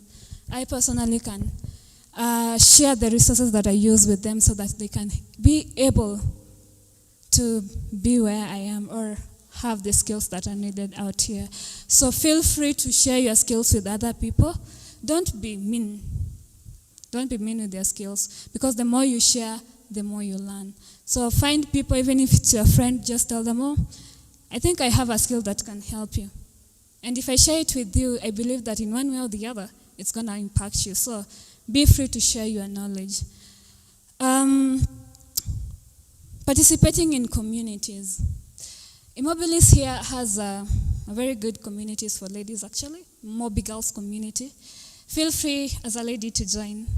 I believe the gentlemen you'll be inspired with. Maybe if Ken here has another team for you, but I'm not so sure. So for the ladies, you are actually very, very, very lucky.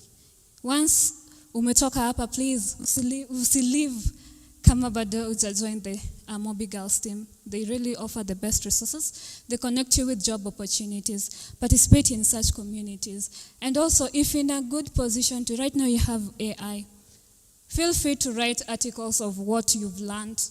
I've personally done so many articles, and there are so many communities that you can share these articles and embrace whatever you've learned. So what sets you apart? What sets you apart from the rest? You might be having the skills, but what sets you apart from other people? The first thing is your portfolio. Your portfolio is number one key determinant on how somebody will perceive you as an individual. And your portfolio entails two things, mainly, your GitHub and your LinkedIn. So GitHub is a very powerful resource that enables you to share the projects that you've done with people outside there. The more you leverage it, the more your work is being seen out there. So utilize GitHub, make sure that all the personal projects, whether it is just a simple chatbot, whether it's just a simple automation script, push it there. Showcase people that you are actively working on your skills, that you're actively doing something. You're not just seated there with the skill set that you have. And also your LinkedIn. ensure to tailor your LinkedIn like you would tailor your CV. If you've done a volunteer participation, showcase it out there. If you've achieved a personal milestone, make sure to share it with people so that people could see you out there. And LinkedIn is a very powerful resource because the more you showcase yourself or the more you are well seen there, you have a higher chances of putting yourself on the limelight. So utilize LinkedIn to the best of your ability. And not only for showcasing yourself, LinkedIn also have the best sources to learn and to keep your journey being embraced on and on. So portfolio is one key aspect, just as mentioned with the top recruiters. So networking. You people, I don't know how many communities you people have joined ever since you graduated from this particular program. I don't know, but ensure to find communities that you can join. GDG is one of the best Nairobi. I am so sure all of you are acquainted with the Google Developers Group, right? You are, right? So participate in such events. Go out there. Showcase your personal projects that you've done. Because I personally, the betting project that I did, I managed to find an investor or somebody who was able to take that project through a meetup in one of the hackathons. I just found somebody and went ahead and shared whatever I've done. Yeah. And through it, I was able to gain somebody who mentored me and showcased me the right path to follow with the project that I have. So it doesn't need to be a project that needs to work on a global perspective or something. As long as it's something that you believe can change, if not you, but can change others out there, please feel free to share it with other people so that you can have a happy end on embracing whatever you are doing. So hackathons, meetups, tech communities, those are some of the key things that you need to follow. 2 months ago, I participated in the National Research Fund Hackathon. And I'm proud to say that my team came in second. It's quite a good achievement for me. So the more you participate in these hackathons, the more you put your face out there, and the more people get to notice the achievements that you've done. So always make sure to, as long as an hackathon is aligning with your niche, please go for it. So like the NRF hackathon, it was basically for cybersecurity. But trust me, it was not only cybersecurity individuals that were there. There were software developers, there were blockchain developers, even the IoT individuals utilized such spaces to always keep up with their tech skills. Right now, we are in the limelight of artificial intelligence. How are you utilizing AI to ensure that your career is good? And maybe something that the technical recruiters didn't tell you. Right now in the field of software engineering, AI skill is essential. You need to have a limelight of what AI is and how you can utilize it to embrace your software development skills. So you might be having the programming skills, but please check on the AI skills. If you go to Microsoft, they have a very, very good course for the artificial intelligence essentials. Even the IBM community also have it. So leverage your AI skills. Once you master the art of prompt engineering, you are unshakable. So just to finalize, because I don't want to take much time, the end thing is to always set a clear goal and to stay motivated. Know your niche, know what you want to achieve at the end of the day. If you are a programmer, if you are a Python programmer, if you are an Android programmer with Kotlin, what do you intend to achieve with the skills that you have? Do you intend to maybe just create projects out of it? Do you intend to utilize these particular skills that you have to maybe leverage another community or leverage another technology like IoT, set a clear goal, even if it means breaking it into modules until you reach there. Utilize that. So yeah, there's a famous saying that says, life is like is like riding a bicycle. To keep your balance, you must keep moving. And to keep moving, you must know where you are going. So that's it from me. Thank you so much. And once again, congratulations, guys. I'm so proud of you. That's it from me. I don't know if somebody has a question for me. Maybe I'll just take one or two. Any question for Miriam? Okay.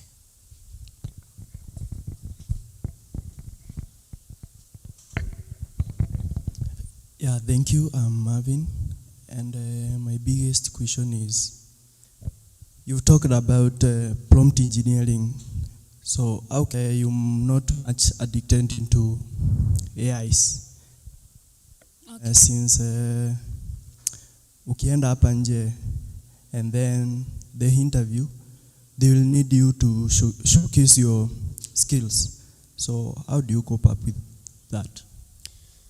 Well, the fact that you are here, it means that you've demonstrated or you know the skill set that you have. So by me telling you to utilize the art of prompt engineering, you have to first know whatever you are doing. You must know, understand the project you're working, understand the programming language that you're doing. Because it's so weird that you're going to tell ChatGPT to generate for you a code, but you cannot even tell what the code is doing.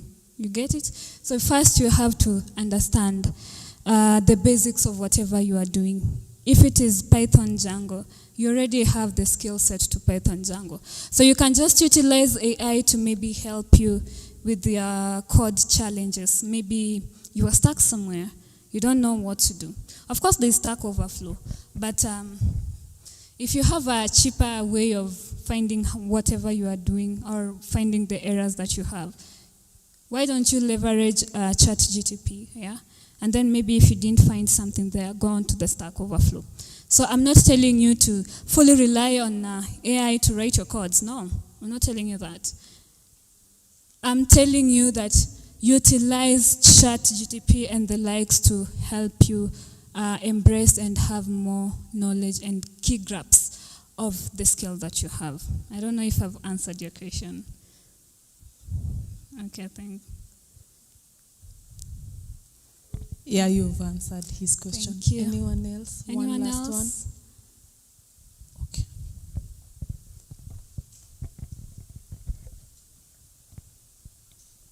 It's Newton. Okay. I think this is the fifth time in 2 weeks nimesikia emphasis on generative AI. And my question would be, what role do you see for AI and say open source technologies in addressing challenges in social and economic fields in Africa? That's a very interesting question. So, what role do I? Just bring that question again. What role do you see for AI and say open source technologies in addressing social and economic challenges in Africa? Okay. So AI being one of the key tools that are booming out here. Let me give you an example of a project I've worked on.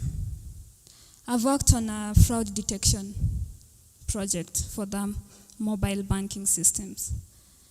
And I've worked on a model that checks on several factors to just highlight the key aspects that a fraud can look like.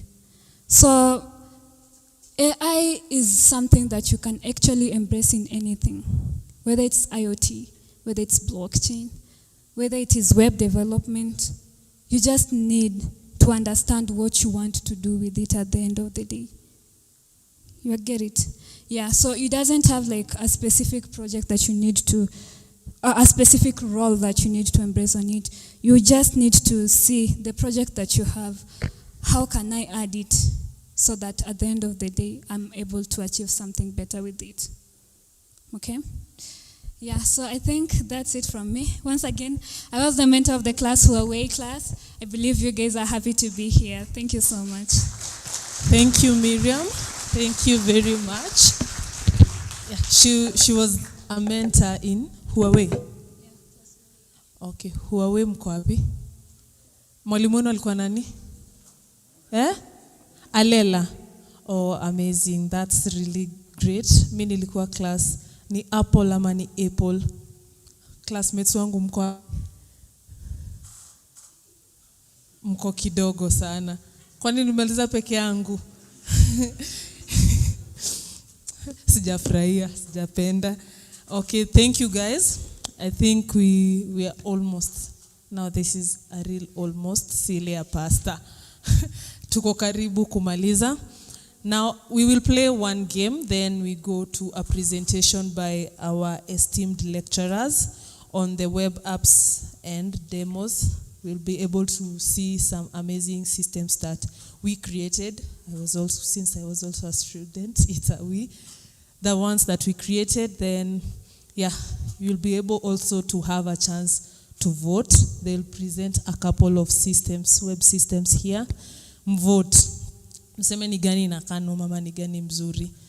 Then they'll be able to tell you the ones that won. So yes, let's all stand. Tusimame. Atufanyi kuku tena. Okay. Yeah, I can see people stretching. So, game iko hivi.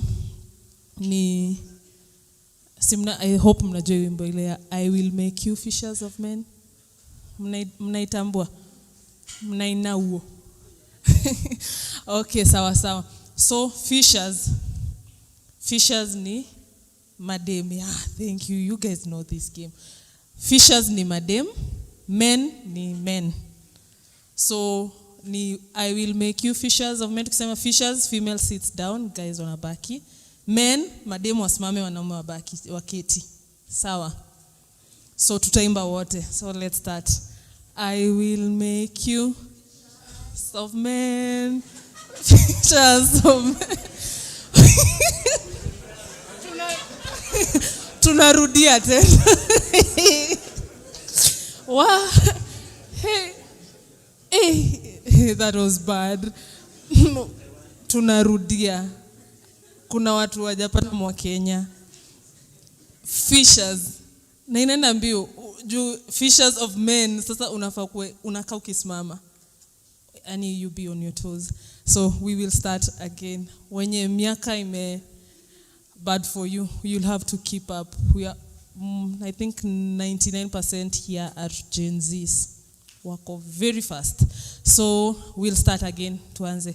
I will make you fishers of men, fishers of men, fishers of men. I will make you fishers of men if you hello follow sisi wote tunafaa kwa tumesimama. One last time naona wameanza kushika. Sitasema ni kina nani lakini wanaenda na pesa sasa. Let's start again. I will make you fishers of men, fishers of men, fishers of men. I will make you fishers of men if you follow me. Okay, thank you very much, guys. You can have your seats. Okay. Asanteni sana. Now I will welcome Mr. Eric and the team to do the presentations. So vile nilisema tukianza, the people with the most tweets, retweets, posts on X or any social media platform, tutaangalia. By the end of it, I have an award for the person with the most of that. So thank you, Mr. Eric. Karibu. Okay. Is it afternoon? Okay. So today we want to go through some of the amazing app you guys were able to create.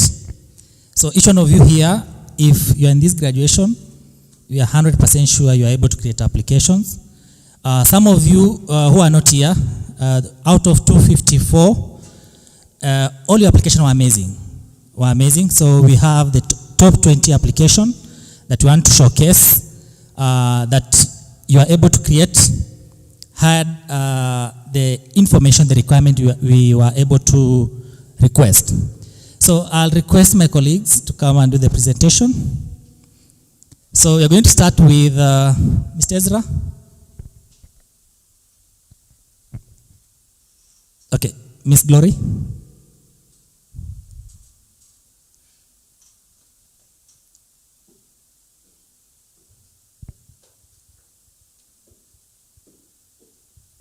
Okay, so we have 20 apps that you guys were able to create. So we are going to go through all of them, different application, what they do.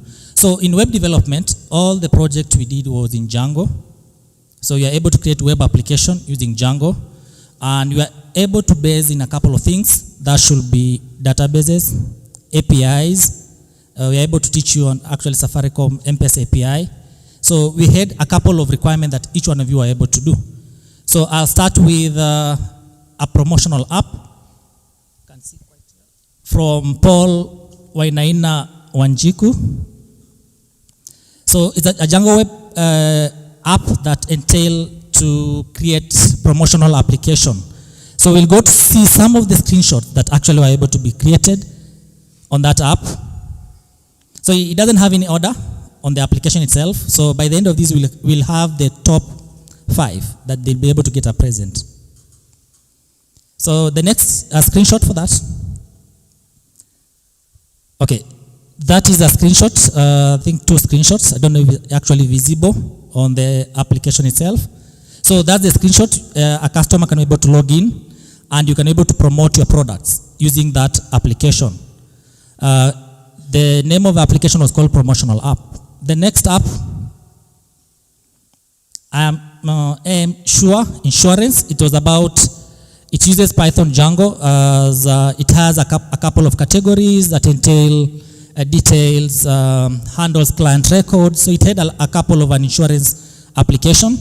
So it was from Edgar Temba. The screenshot for that. Let's see the screenshot. So it was like a management system that it has a dashboard. So it had a front end that actually you can be able to upload something on the database. You can be able to view, and it had all the CRUD operation on that application. The third, Movie Heaven from Michael Kinyanjui. So it's about a movie heaven. Let's go to the screenshot kindly. So it had those movies that you can be able to see. All these movies were uploaded on the database, so they are being retrieved from the database. And the database that actually was being used is actually MySQL database. It's not MySQL, MySQL database, to be able to retrieve this information. Movie Heaven. Next, we have another one called HydroPay from Trufena Okenye. So it was about water payment system. So this one actually was able to be implemented with an API. So we are able to teach you on actually how to use, utilize an M-Pesa integration. So you are able to pay using this system. Let's see the screenshot for that. So it had a welcome page, a landing page that you are able to log in, and you can be able to access the information that actually entail that. So next, school, I'll request Miss Glory to go next. Okay, the next student, the next application is Schooly. So Schooly is a school management system that allows you to be able to manage data in regards to students, enrollment, admission, academics, attendance. You can go ahead and display the screenshots. Yes, so we have the landing page. We also have a section that allows the admin to be able to log in and be able to manage all those kind of data. The next application, we have an online bookshelf system. So this particular application was created by Edward Kinga. So let me just. So by Edward Kinga. So for this particular application, it's a Django-based application that simply implements a book API. So students should be able to search for books and be able to use them. The screenshots. Yeah, so we're having the home page. You're also having a section that allows you to be able to search for a book. Next application, please. Your story blog website, created by Nisubire Musyoka. So this is a blog website that allows you to be able to register subscription to newsletters, login, creating blogs, and so many other functionalities. And unregistered users can also read and react to blogs. So it also has a database to be able to manage all those kind of information. Screenshots. So that was the homepage as well, and the section that you're able to display the different books from the API, which you're also able to perform the same operations that you can perform in a database. Gesture Genius. So this particular application implemented artificial intelligence, where individuals with hearing impairments were able to download the different alphabets in a PDF format, but after successful payment with the help of M-Pesa Pay integration. So it's an app that simply works in a way that includes people with disabilities, especially the deaf. Screenshots. Yeah, so we're having those screenshots for the particular page, having the different gestures to be able to help the ones having hearing impairments. Then also having the other page that you should be able to download the different alphabets, letters to be able to work with. Next application, Organic Foodies Shop application by Kiprotich Vincent. So this is an application that simply integrated, that simply allows farmers to be able to upload their products, and for the buyers, they should be able to purchase these products. So it acts as a way of it acts as a way of addressing the challenge of health and hunger affecting our country. Screenshots. Yes. So that's what that was the homepage where farmers are able to upload their products, display the different details in regard to the products required by the different buyers, and you should also be able to purchase the different products available on that end. HAMS portal. So this was an home assistant management system that simply allowed employees to be able to that acts as a bridge between employees and employers that helps users to find people who need jobs and be able to also, the users can also be able to make payments via M-Pesa. So it also implements Django framework with a MySQL database. So those are the screenshots for that particular application. So kindly take note of that these particular applications, we were mainly focusing on the functionality, which is the database. So we have to ensure that the database is working. All the operations have been implemented, as well as the user interface, which is a very important component while creating an application. Daycare Direct by Lucy Wangeshi Kariuki. So this was an online daycare management system that allows parents to be able to communicate with the providers in regards to their children, safety and enriching environment for young learners with while streamlining the daycare operations. Also built using Django. So that was the landing page. As you can see, the UIs, the color scheme are well displayed. So this was a very good job.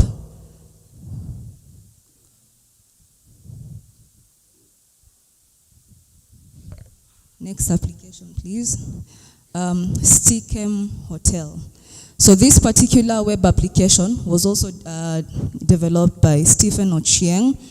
So this was a hotel management system that allows you to be able to make reservations.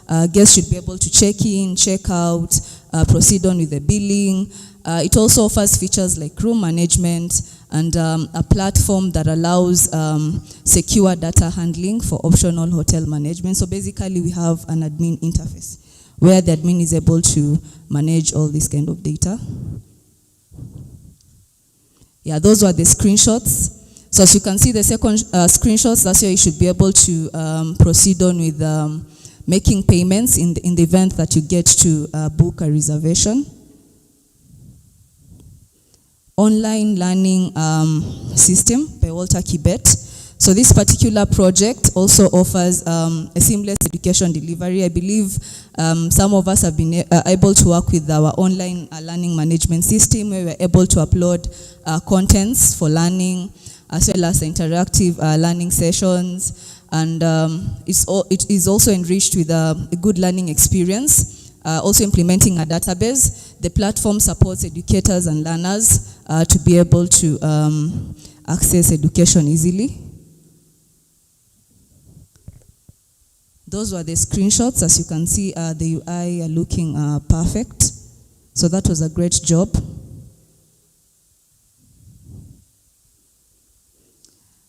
Farmer Sync by Jedaida Siombua.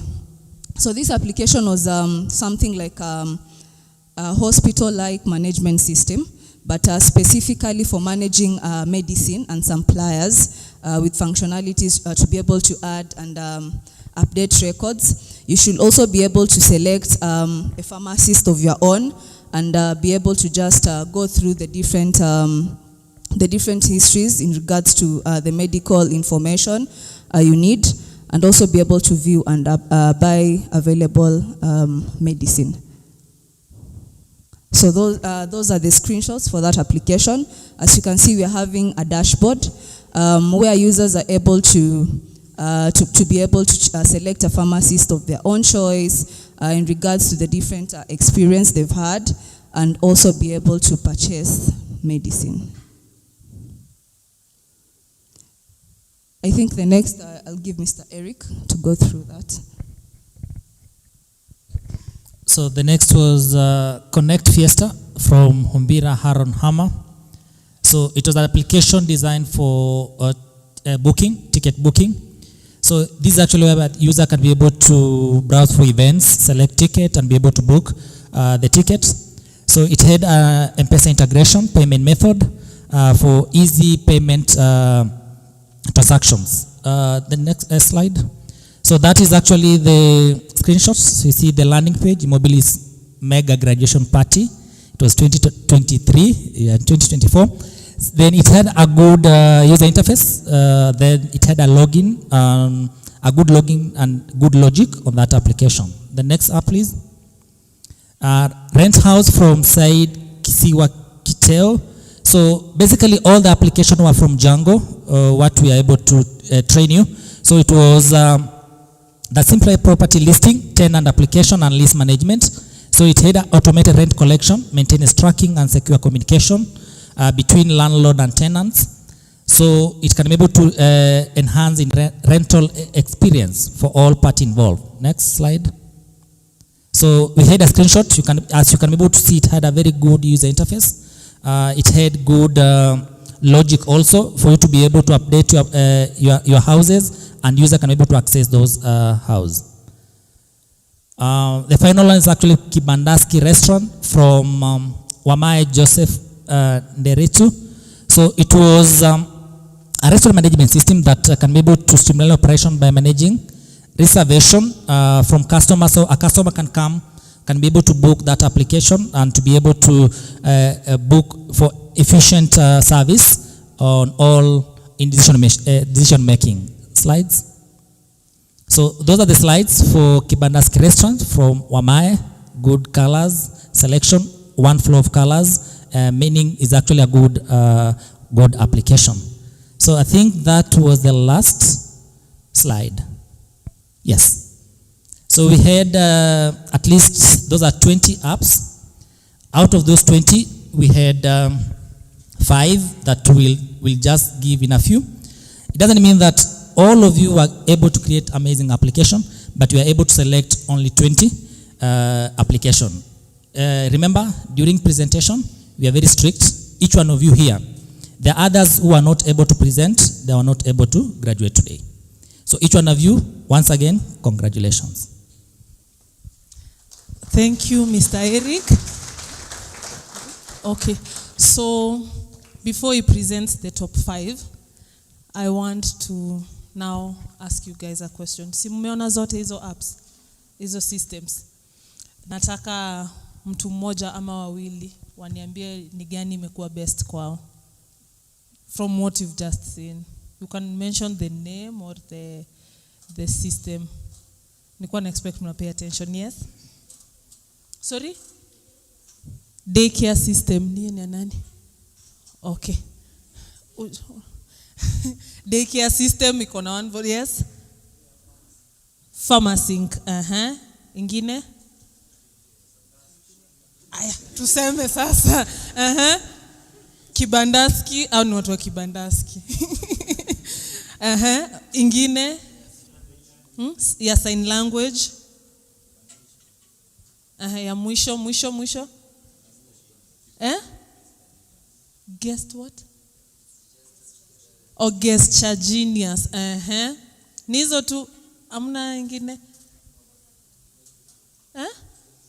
Hydropay. Okay. Yani hata ujui jina ati kama ya food. Nani anajua hiyo ni gani? Organic something, organic? Niyo? Okay. Yeah, hiyo. Huku ya mwisho. Kuna watu walisema kitu huku na sikusikia. Ya mwisho? Again Kibandaski. Okay. So Mr. Eric, tuambie the top 5. Okay.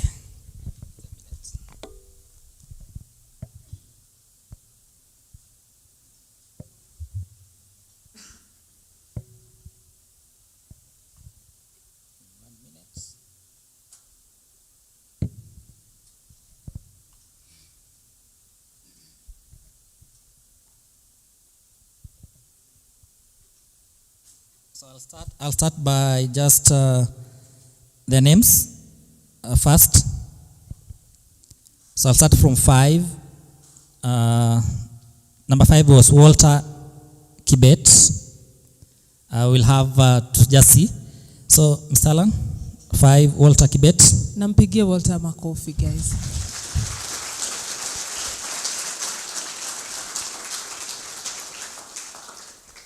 Okay. Number 4 was Jedaida Siombua John.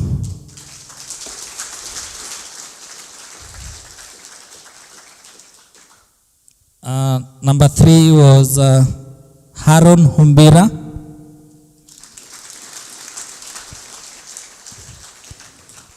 Number 2 was Said Kisiwa.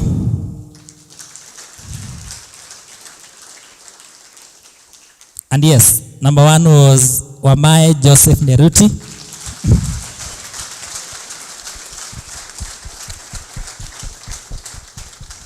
Yes, those are our 5 top applications. So I think they'll get their present letter.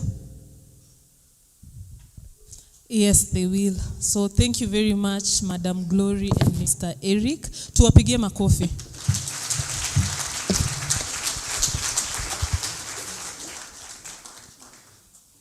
From those 20 and the 5, tuko hapa?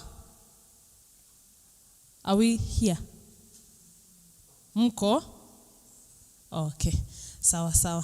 Now we are going to the next item, which is certificates. So yeah, finally tumefika.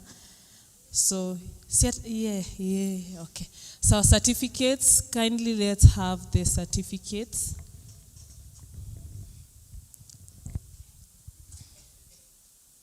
And ukiitwa jina, you will come hivi. You pick your certificate as you go this way. Tafadhali, let's be fast. Usiitwe kabla ufike hapa, the person mwenye ameitwa after wewe wawili washa kupita. Yeah, let's have a system. If your name is called, kindly be fast collect your certificate and have a seat. Then we'll tell you what next, the next step. So let's wait for the certificates. As we wait, my question is, how many have graduated since the program? Oh, bado. Wangapi wako, you've graduated. Which course did you take? Computer science. Which campus? Sorry? KCA. Okay. Simpige makofi hata amemaliza kusoma. Thank you. Okay. How many are in third year or fourth year from here? Oh, majority. Okay, sawa. How many have startups? Amazing. 1, inweni mkono tafadhali. 1, 2, 3, 4, 5, 6, 7. Hey, this is great. 8, 9, 10. Na bado mko shule. Bado mko shule. And you're making good money out of it. So you just started. Okay, what is it about? Pest prediction and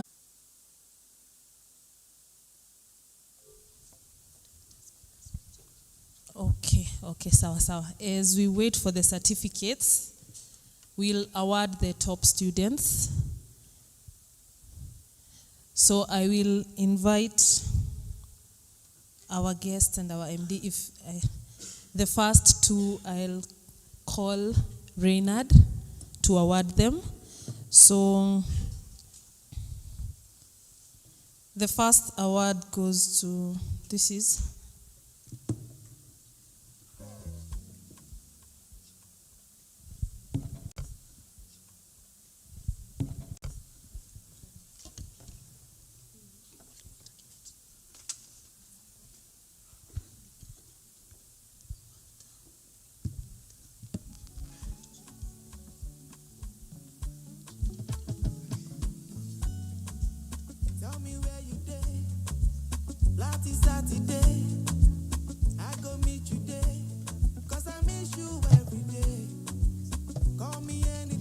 Okay, thank you very much. So, sorry guys, usijali, tutakupea ingine. So the first one, now this one, you will use it for the photo, then you will give the next person. Unfortunately, makosa imefanyika. Yeah, it's an accident. So you'll take a photo, then give the next person to take a photo. Atakurudishia, then the one that has broken will redo it, then contact you to come pick it. Sawa. So the fourth runners up goes to Walter Kibet. Clap for Walter.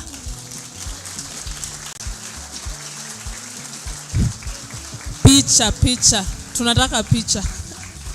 Okay. So picha iko huku. Walter, picha iko huko. Aya, simu handshake. Yes, aya, picha. Thank you. Walter, you are giving us your trophy. Okay. So third runners up goes to Jedida Siombua John, and apologies for this. Jedida, is Jedida here? Okay, Jedida is not here. So Walter chukua sasa your trophy. Thank you very much, Reynard. Let's have Amos to give the next one.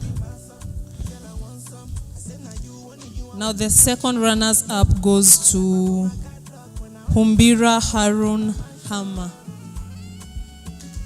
Makofi.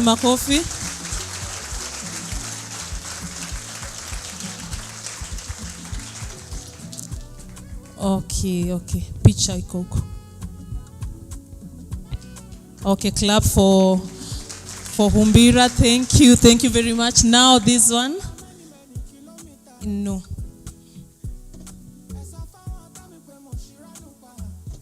Okay, the next award goes to, its first runners up goes to Said Kishwa Kiteo. Said. Makofi kwa Said.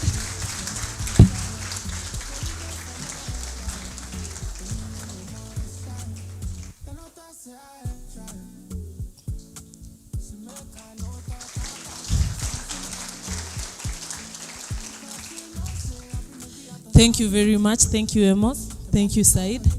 Yeah, that's yours. Okay. Sawa. Now we'll call our MD.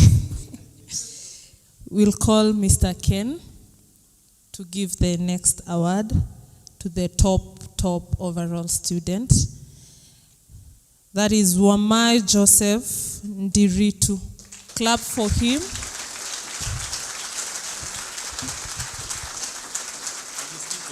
Yeah.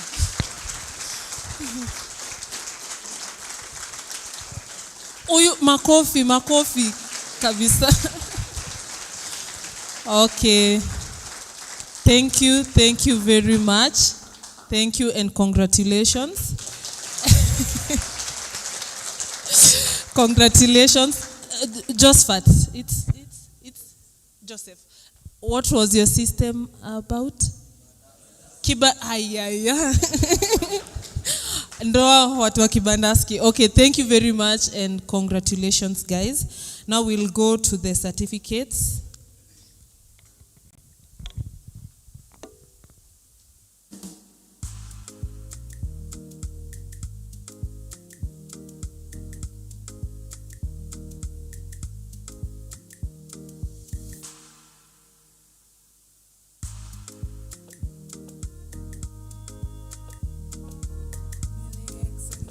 Okay, our guests and our MD.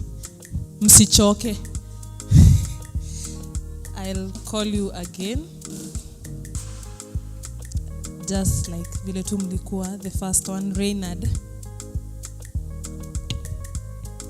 Tunataka hand over certificates. Sorry, no.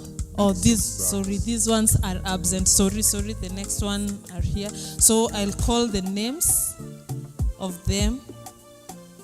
So I'll just call the names. Okay. Eric William Ambwara. Tunapiga makofi. Odhiambo Atieno Davin. Terry Nafula Waswa.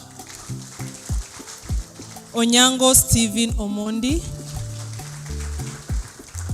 Abigail Chemtai. Collins Ominde.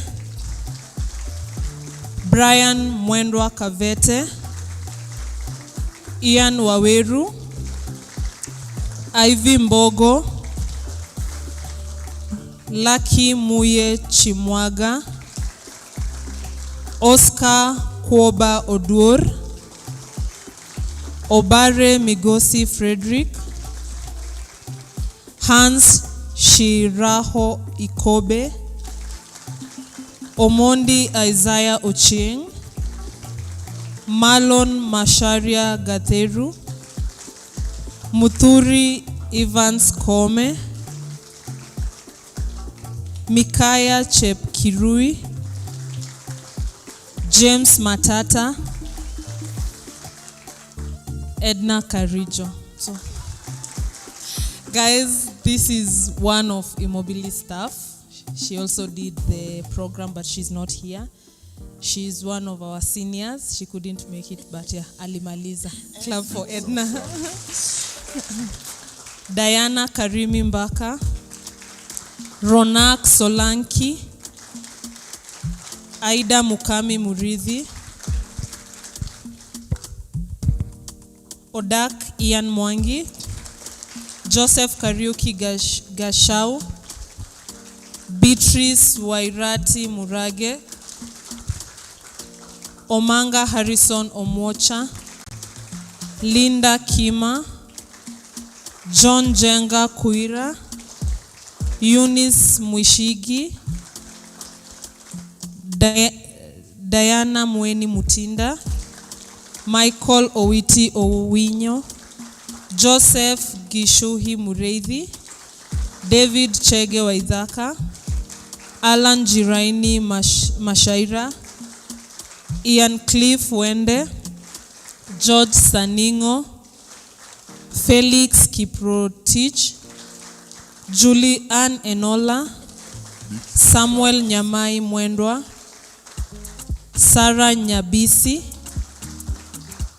Arabia Salim, Joseph Theuri Wambugu, Jim Maina Kinoti, Nyabuto Fen Kerubo, Caroline Nyambura, Joel Habisayas Juma, Wilfred Nyaribo Omonyo, John Wafula Wekesa, Areri Rodney Areri, Zainab Muhidin Mohamed, Samuel Joroge Njoki, Stephen Ochieng Odhiambo, Elisafan Maina Chege, Joel Omambia Samoita, Richard Ochieng Owino, Megan Mudhoni Njeri, Dulgan Peter Jacinto, Victor Karani, Eva Kamau, Ashley Apondi, Morgan Mwiti, Oduor Hilary Omondi, Joseph Mwangi Rungu, Prisha Piyush Kumar Patel, Matthew Magenda Maingi, Teresa Nyambande Wafula, Bruno Oyuko, Nahashon Mwangi, Bafin Kipkorir Koskei, Geoffrey Kithuku, Susan Gina Mwaura, Godson Sakawa, Abdi Omari, Kenneth Cheriot, Jackson Mwamba, Sheldon Kipchirchir, Collins Kipngeno, Wahito Brian Kimita, Kaburu Zedi, Catherine Wamoro Ngaruya, Fresia Njoki, Amba Brian Okoth, and lastly Samuel Mutua Ibrahim. These ones didn't attend. Hopefully they attended virtually, and if you know any of them, you can ask them to come to eMobilis and collect their certificates. Now we'll clap for them. They did it. Thank you. Thank you. Thank you.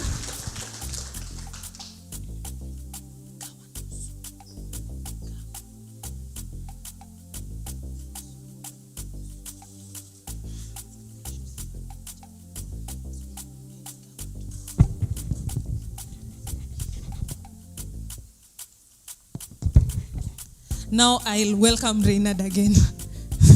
For real now. Okay, so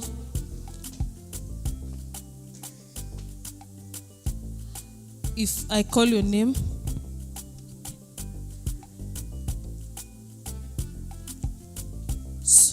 so you will come this way, pick your certificate. Kuna envelopes pale, una pick moja as you sit. So mnafaa kuwa mmeanza kuclap. Alafu tunakuja haraka. Michael Kinyanjui Mukora. Michael Alianda Kelvin,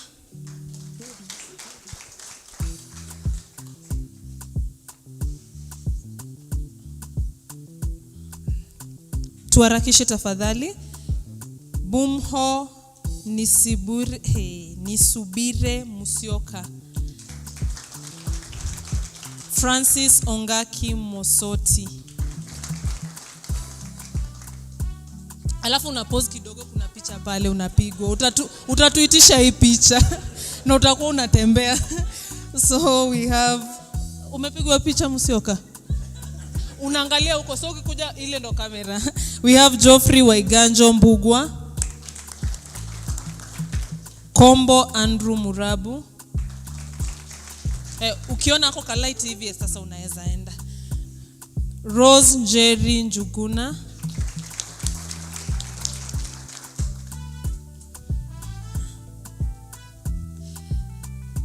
Newton Maina,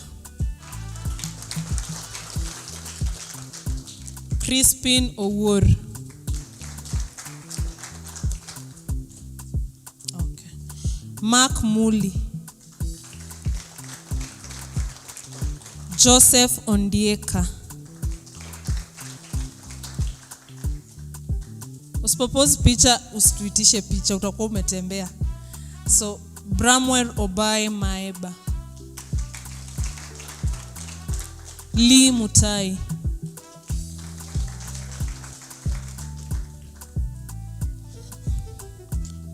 Wechuli Bramwell.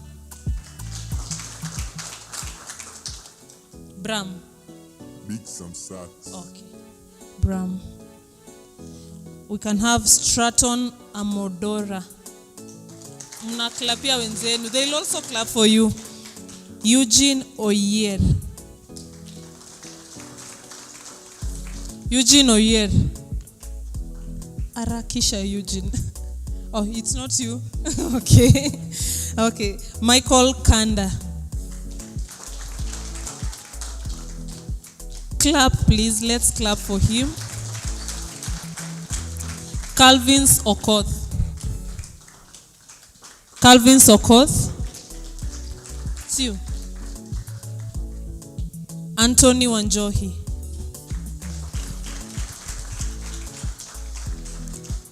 Sol Nyongesa Mupalia.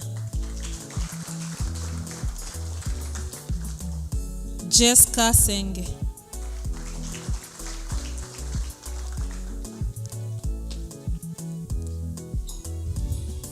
Shalom Wairimu Mbuthia.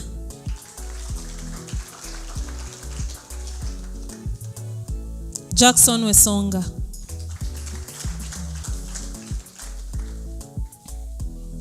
Masi Muindi. Masi.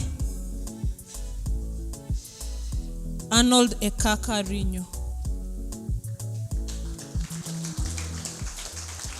Okay. Emmanuel Omondi Omengo. Salim Hamisi.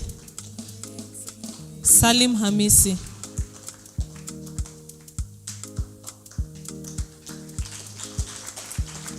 Ann Ragama.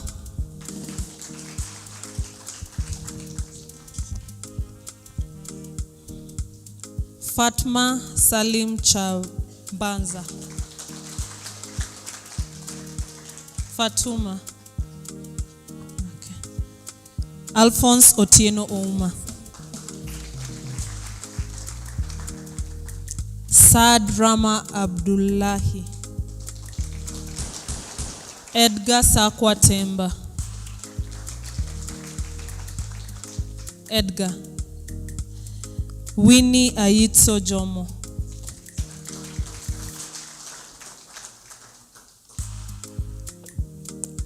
Ridge Benson Muturi.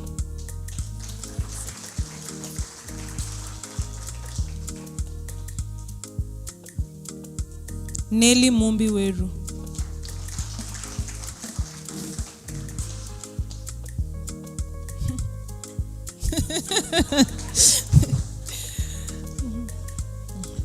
Omondi Jeff. Big some sacks. Caleb Chalo William. Ken Magondu Chege. Michael Omoro Achieng. Owen Odhiambo.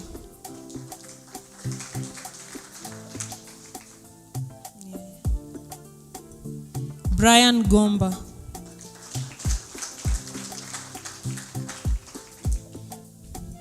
Wamai Joseph Ndiritu.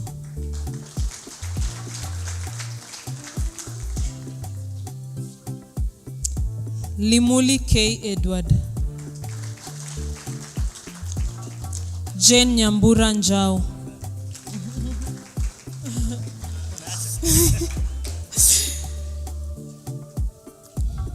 Jafeth Omanyu.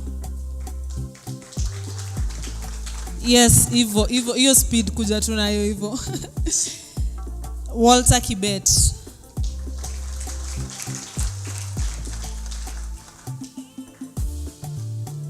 Yator Kipsang Joshua.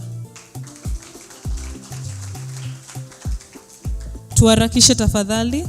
Kibi Clarence Bartai.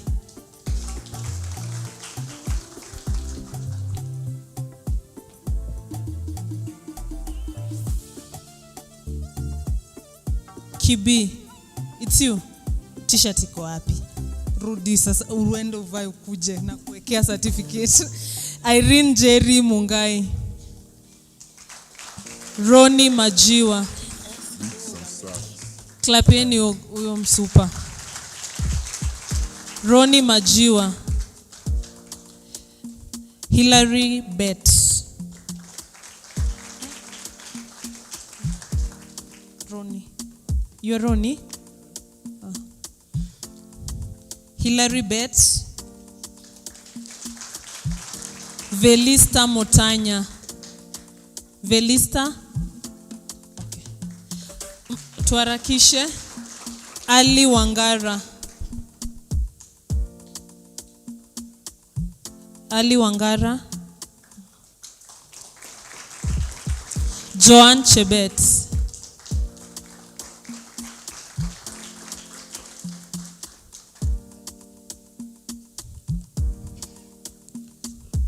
Eric Chania Mulwa. Robert Musili. Levis Maina. Big some sacks.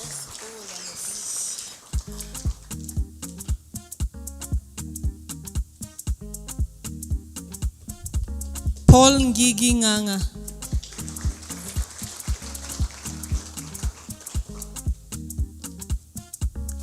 Asmahan Mohammed. Kibi Clarence Bartai. Asmahan Mohammed ayuko? Okay. Vincent Kiplangat. Meshak Nehemiah Nyaruati.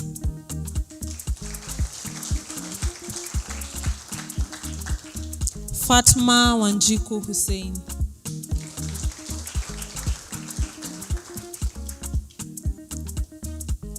Jacob Kipkerich Korir.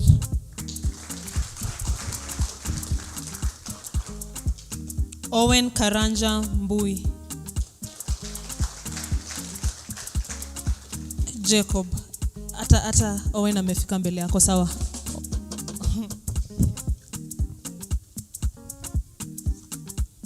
Brian Kipkoech.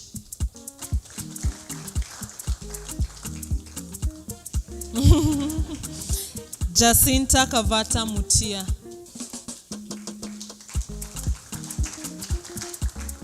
Gloria Njeru.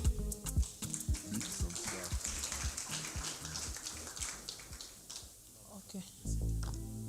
Mgani ndo mgani? The one in front is Jacinta, okay. Then we have Ian Kariuki Muthui.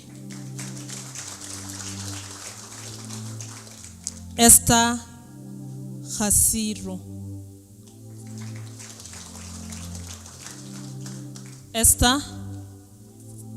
John Maingi Munyao. John Maingi Munyao. Michael Orina. Yukabeth Owino. John Wanderi Githinji.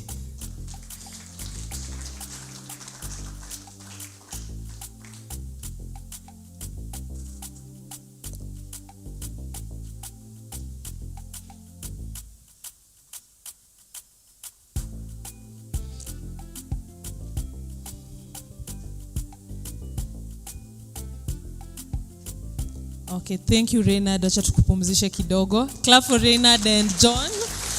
Thank you, thank you, thank you. Now I'm inviting Amos.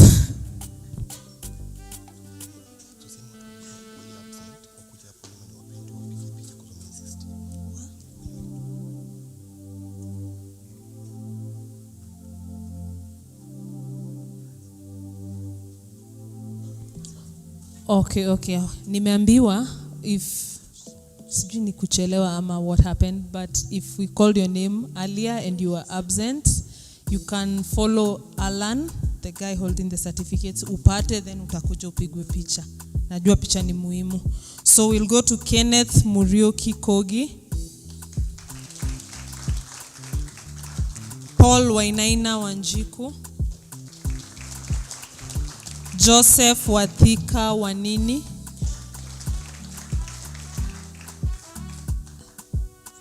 Joseph asifike mbele yako Paul. You're Joseph. Okay. Oh, that wasn't Paul Sava. Then Tracy Atieno.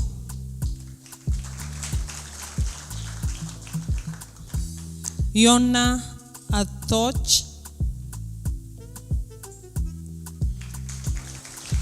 Mwasawe Nanjeho Teresa. Abdi Abudo Duba. Kennedy Gitonga Justin. Vincent Kiprotich.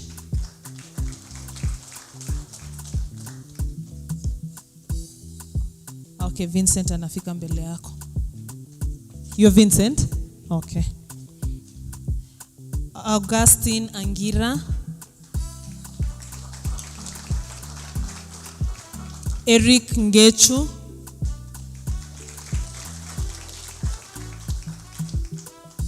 Janet Akinyi Mlaha.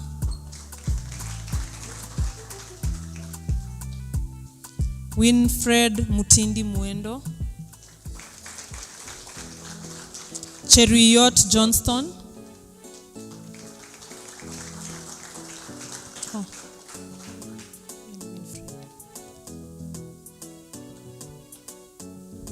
Damaris Chepchirchir. Lewis Ryan Maura.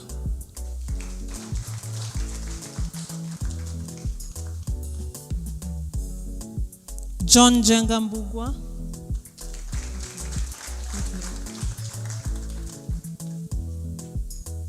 You're Lewis. Okay. John Jenga Mbugwa. James Mushai. Isaac Rafimbi Wanjala.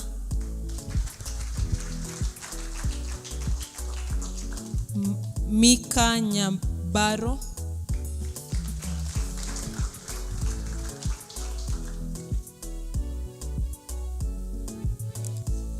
Emmanuel Genga.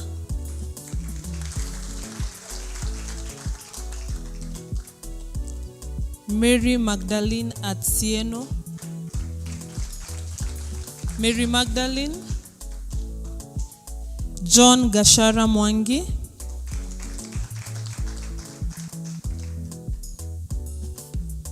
Vivian Mutuku. Joseph Mwaura Njenga.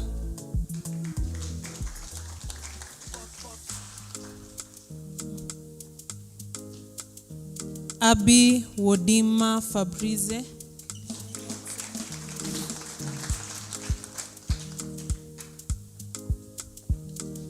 Collins Oduoro Chieng.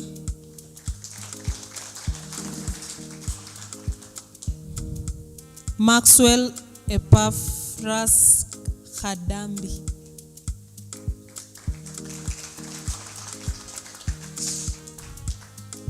Kim Dabit.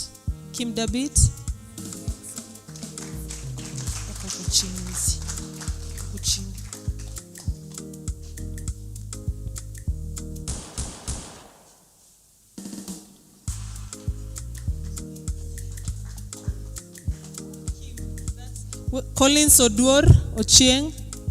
Okay, you go. Kim Dabit.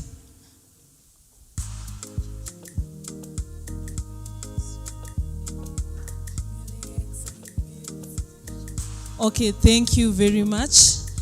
We have, no, not yet. We have Wahito Brian Kimita. Brian Mwendwa Kavete. Brian, you're Brian. Enda uvae t-shirt alafu kuje. Oscar Kwoba Oduor. Big some socks. Ian Cliff Wende.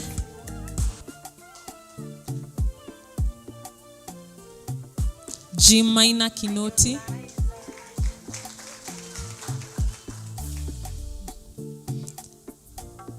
Matthew Magenda Maingi. Matthew. Okay, Michael Maingi Irungu.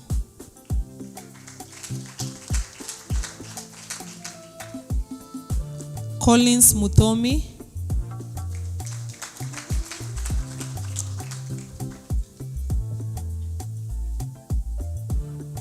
Elvis Gishohi Miano.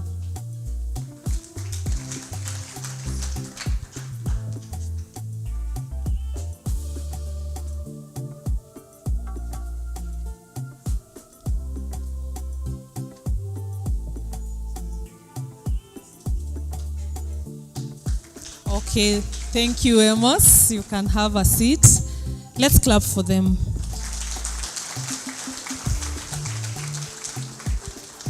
Now we are going to invite Miriam to issue the next batch of certificates.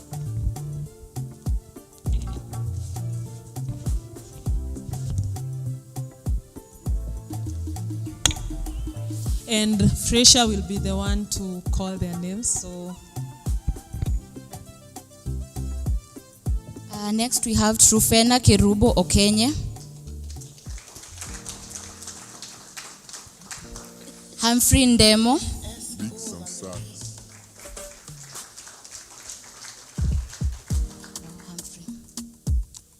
Dominic Mule.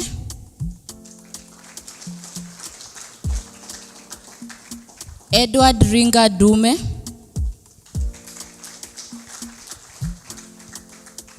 George Karimi.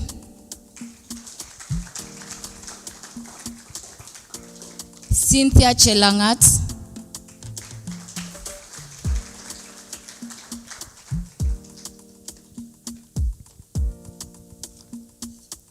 Jackton Omondi Charles. Frederick Maina.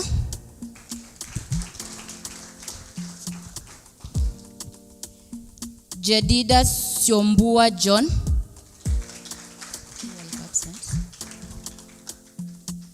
Hamisi Yawa Mrina.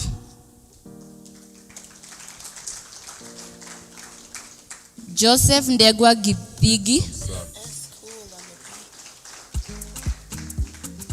Lucy Wangeshi Karaoke. Brian Mwangi.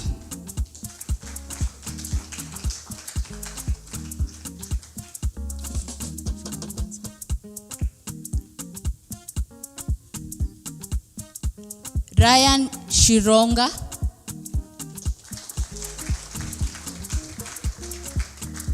Kevin Kipkirui Kipyegon.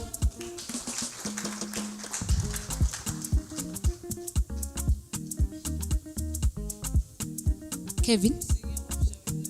Kevin. You're Kevin.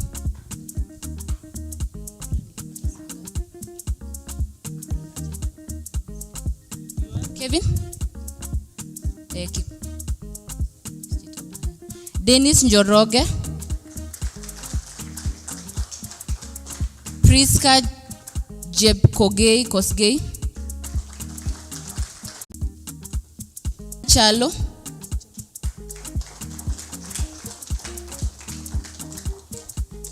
Eda Chebet Rotich. Bill Ojango Andalai.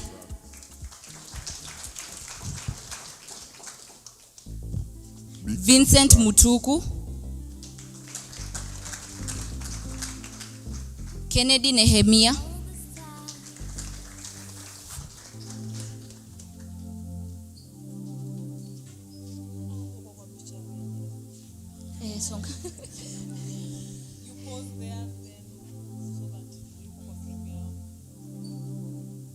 Kennedy? Okay. Abbas Charles Bernard. Alan Kipkemoi. Yegon.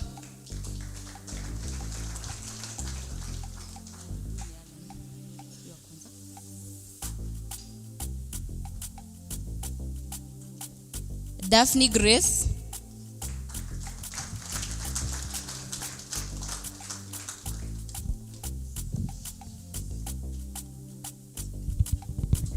So wenye wanaenda tuketi, tujamaliza bado.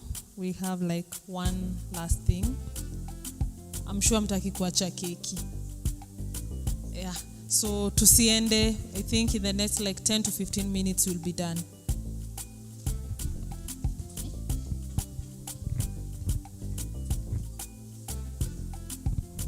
Thank you very much, Miriam. I think next we will invite our director to come and award the rest of the candidates.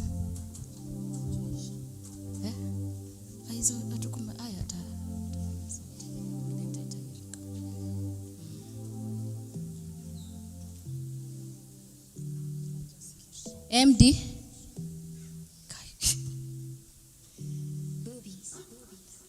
Ann Lois Wanjiku Njogu.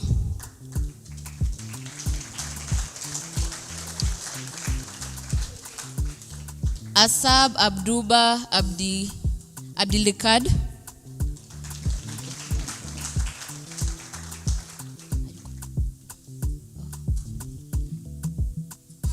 Mwangi Livingstone Gikandi.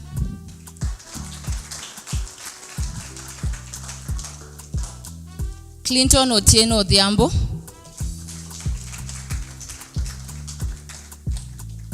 Arnold Mwangi Wainaina.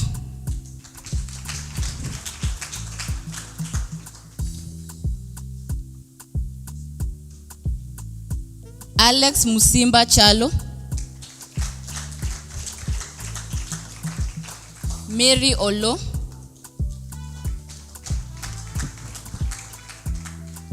Said Kisiwa Kiteo.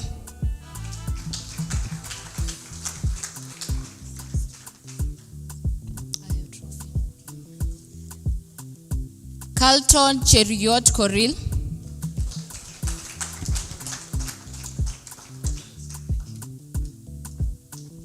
Charlton? Okay. Elijah Kanyia.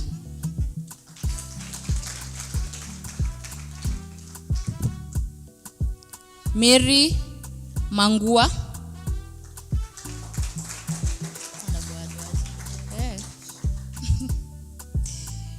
Susan Sulubu.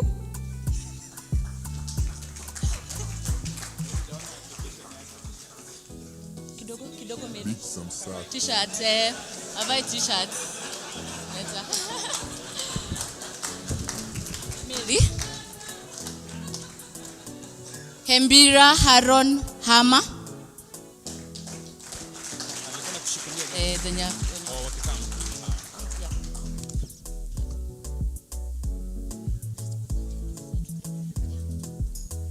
Kelvin Chege.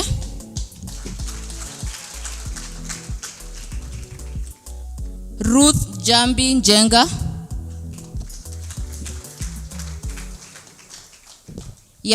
Yatunyi Brian Ondeko.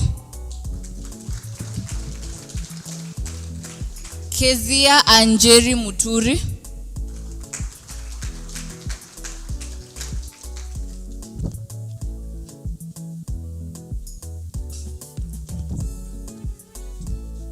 Kevin Manoti.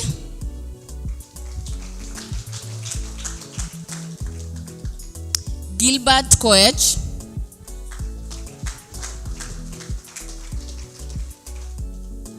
Mwarakishe.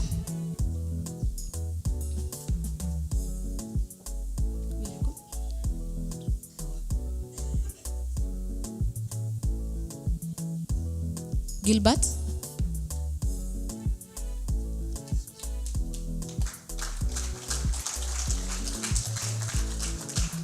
Susan Sulubu.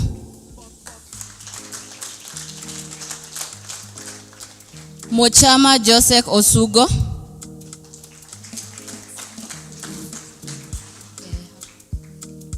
Bruno Towets.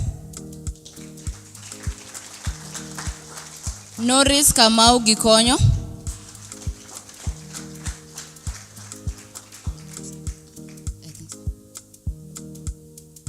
Alphonse Warege.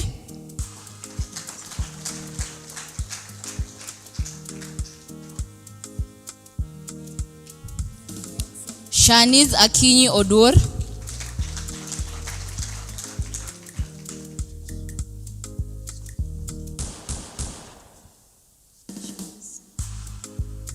Silas Kipsang.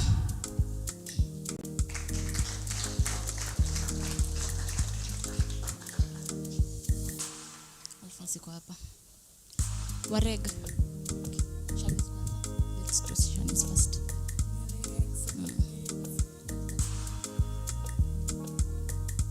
Alphonse. Shannon Simiyu.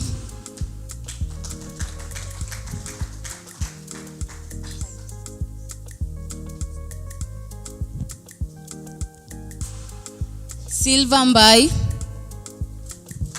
Beats and sax.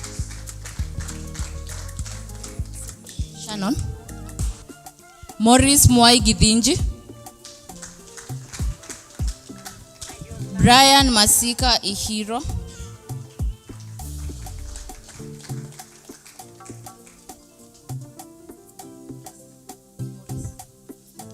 Joy Faith Ndirangu.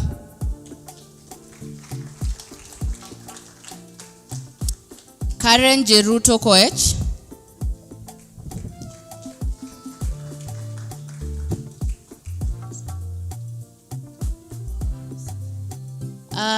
I'm understanding Joy Faith is here. Joy Faith, you can raise up your hand. Please clap for her.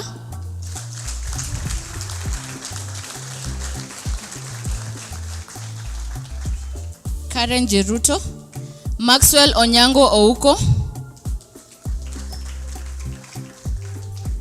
Machimbo Joseph.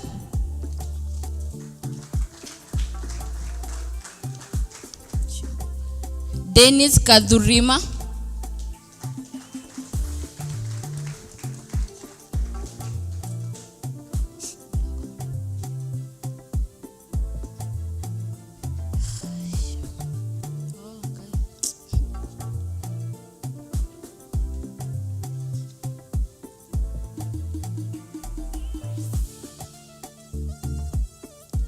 Dennis. Harrison Gitau Chege.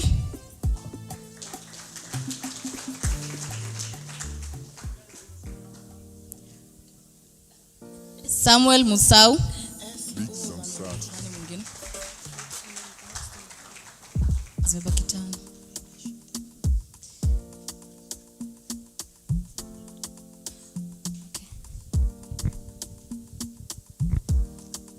Samuel.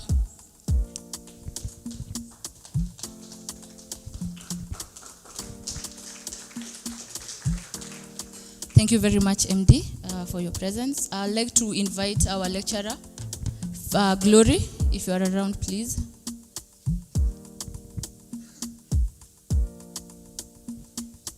Okay, our senior lecturer, where are you? Eric? Where are lecturers? Mko wapi? Ezra, please come and represent them kindly.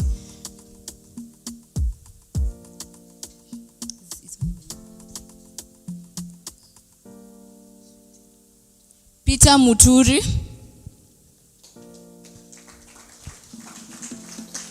Beats and sax. Kelvin Wahome Gatwiri.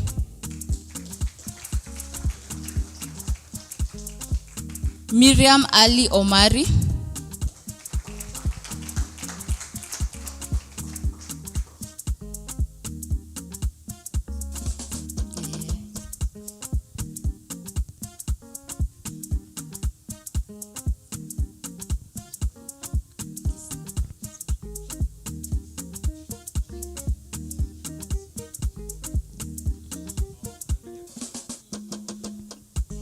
Last but not least, Marvin Mawira.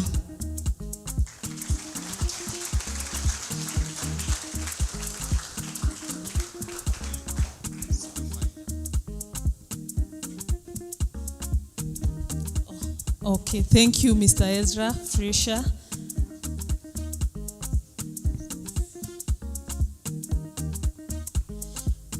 Thank you, Mr. Eric, you've showed up. Okay, thank you very much, guys. Thank you and congratulations to us. We did it. Yeah. So tutajipigia makofi. Sijasema vile bado sijawaambia vile tutapiga hiyo makofi.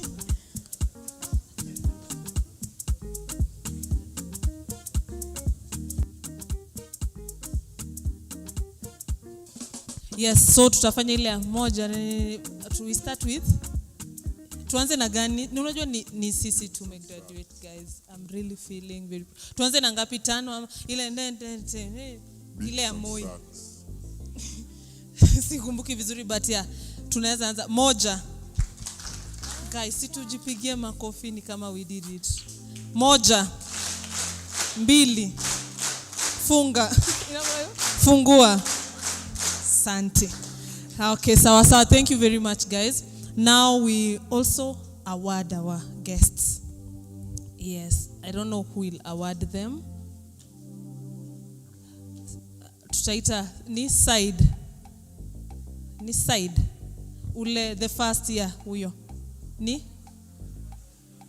kibanda. Oh, Kibandaski. Ni jina? Joseph. Pole sana, Joseph. Kibandaski guys. So yeye ndo atapea guest wetu.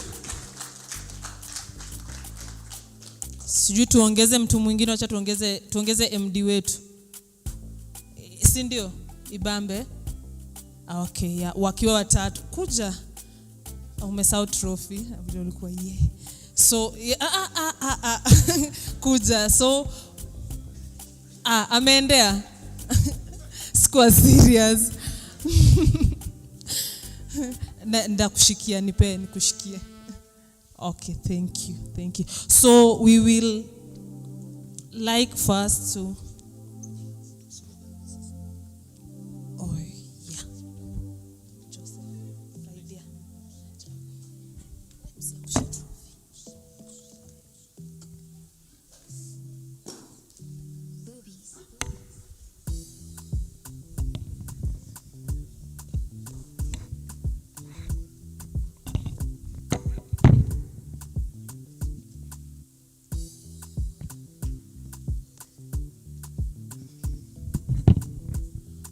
Okay, thank you.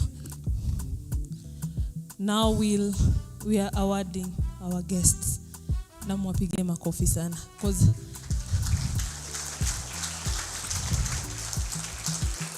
they've really shared great insights with us and tips. I'm so sure we will all use those tips, whether you will venture into tech or in any other career. I think recruitment is in all careers. Yeah, so worry not. I think I'll invite Joseph and MD mkuje hapa. Then we'll start with Reynard and clap for him as he comes. Clap.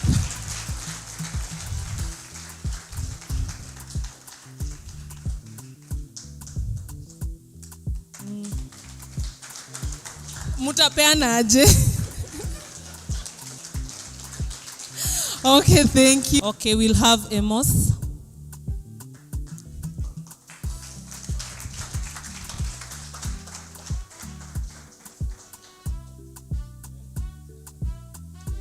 Yes, thank you.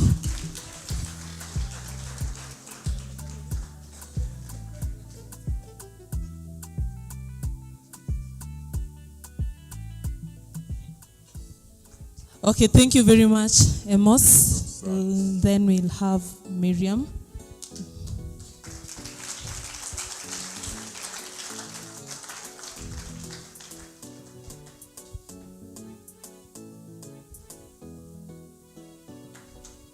Thank you, Miriam. Okay. Asanteni sana.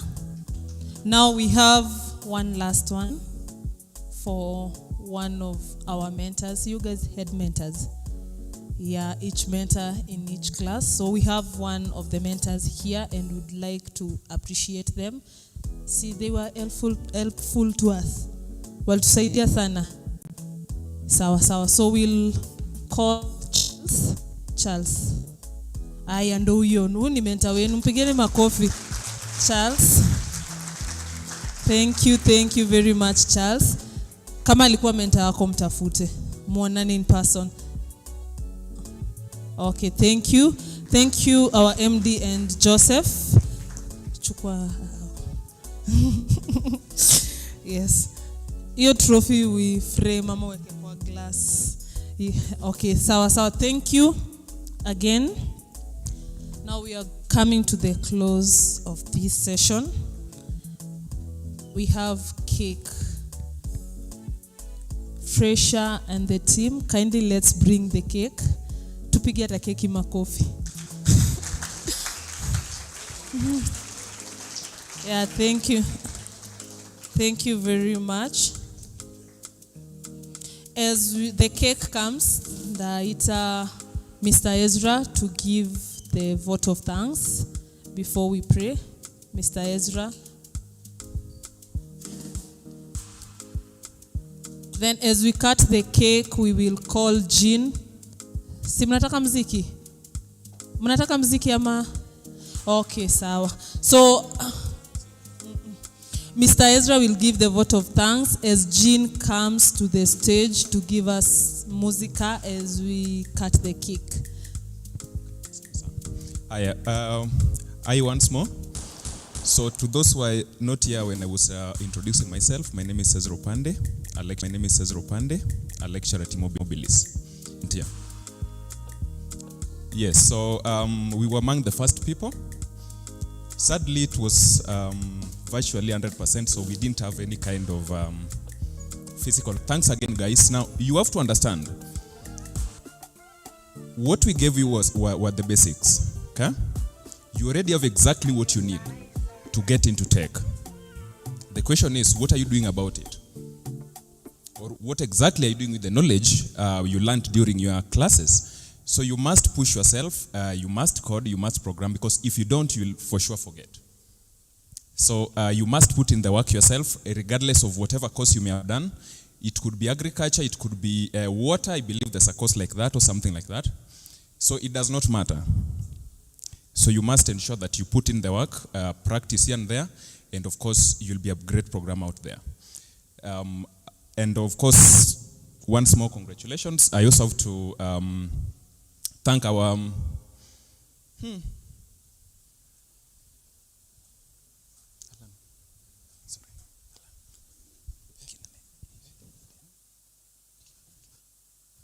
So sorry about that. So I would also like to thank our guests, that's the speakers, and of course the MD for putting in this event, for putting it up.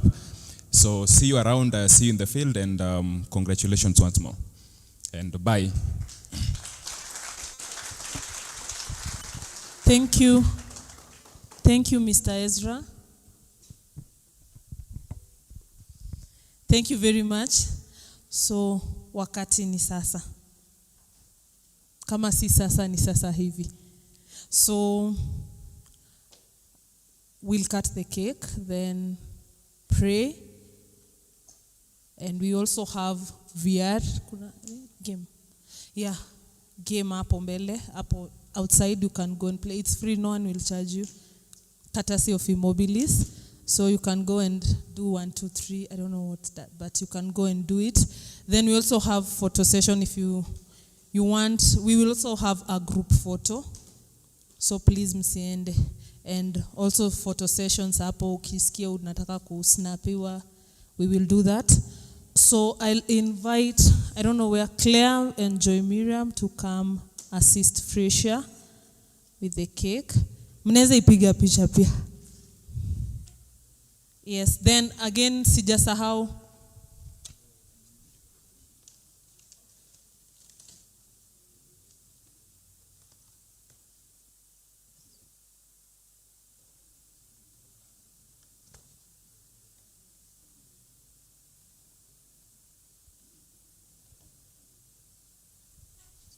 So Claire, sorry.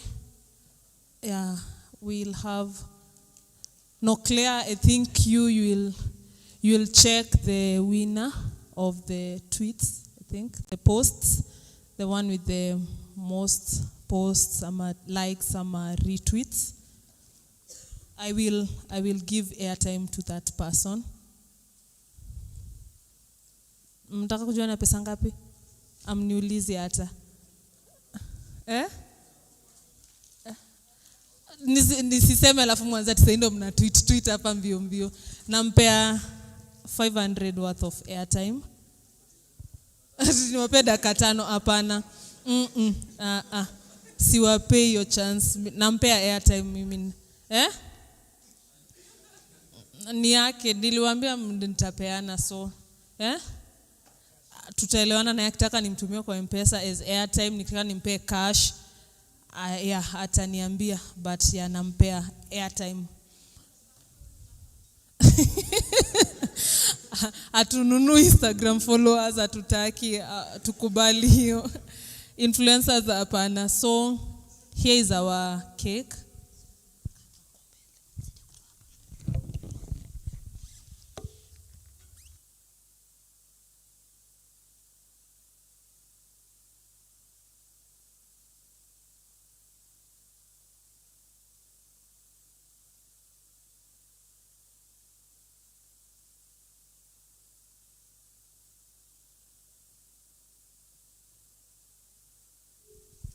Kata keki sio ugali. Ndio hii sasa tunakata keki. Tutaita guest wetu wote. Yes. Charles, Amos, Reynard, MD, Miriam, and maybe a few students to come and join us as we cut the cake. Feel free, in chance, ni opportunity. Kujeni mkate keki. Ni kukata tu, ongei, unakata tu unapigwa picha. Na mtataka kukula keki. Kujeni. Yes, kujeni, yes.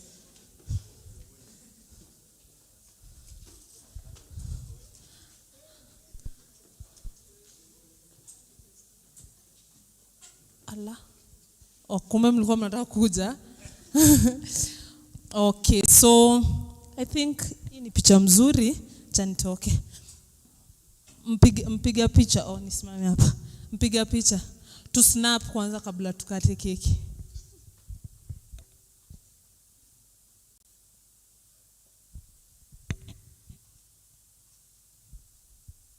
Hope niko kwa frame. Usinikate. Okay, sawa. So, tutajoin tu pamoja kwa ujumla. Tushikuna kisu tukate keki. Yes, wamesema wanawalawa ya karibieni. Karibu. Na muangalie picha.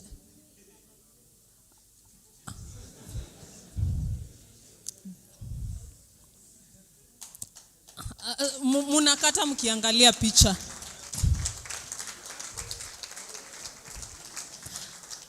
Okay, thank you very much. So I'll request 2 ladies wabaki hapo watusaidie kukata keki. Aya, tupia wageni wetu kidogo msupa.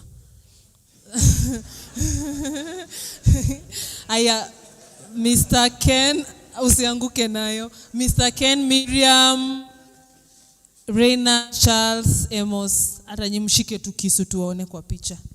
Tutakubali mketi kama mja. Yes. Muangalie picha. Yes.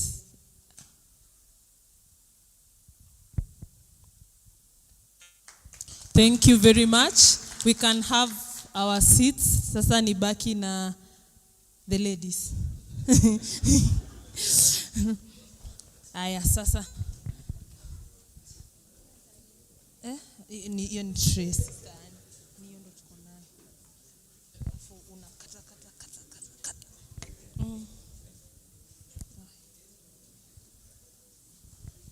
Tafadhali, sheria za keki. Pick one piece. You just pick one piece. Sawa. So, wakata keki watakata. Watatupea keki. And if we can get more plates, the better. Madam Fresha and Claire. Itakuwa best. So,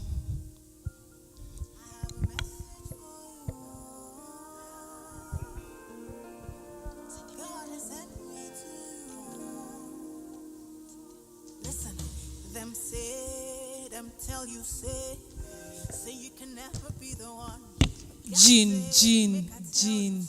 Jean. Jean Sachs. Anaitwa Jean Sachs, ile sax ya the instrument. Yes. Jean, nimeambiwa ulikuwa unafaa kuwa hapa kitambo. Yeah, so Jean anakuja. Nitaacha kuongea ndo msikize music. Mkikula keki. Then after there we'll have our closing prayers. Can we have a volunteer? Make some socks. Aya, kuna mtu ata volunteer kutuombea? Gina, cheze mziki kidogo tupewe keki alafu. Au utatuombea? Okay, sawa sawa. Thank you, Jean. Take it away.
sucks.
Okay, so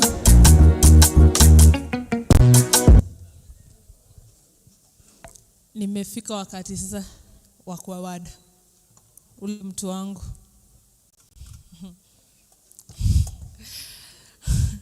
So nikikutaja kama ni wewe, unitafute after this nikupe airtime yako. And my winner, this was my competition. My winner for today ni at Can We What? That's Vincent. Ako hapa? It's you. Hey, pigeni Vincent. He has tweeted around 7 times and he has more than 30 retweets. So, yeah. Makofi. Utakujia airtime yako kwangu. Okay, sawa. Thank you very much. And the people who have not collected their certificates, if you know anyone, come collect their certificates at eMobilis. We are located at Westlands off Sports Road, Kipro Center, 3rd floor. Within 2 weeks, kindly. If you know them, let them know that kuna deadline pia ya kupik. Wakujie within 2 weeks, 14 days. So how many people have traveled from outside Nairobi?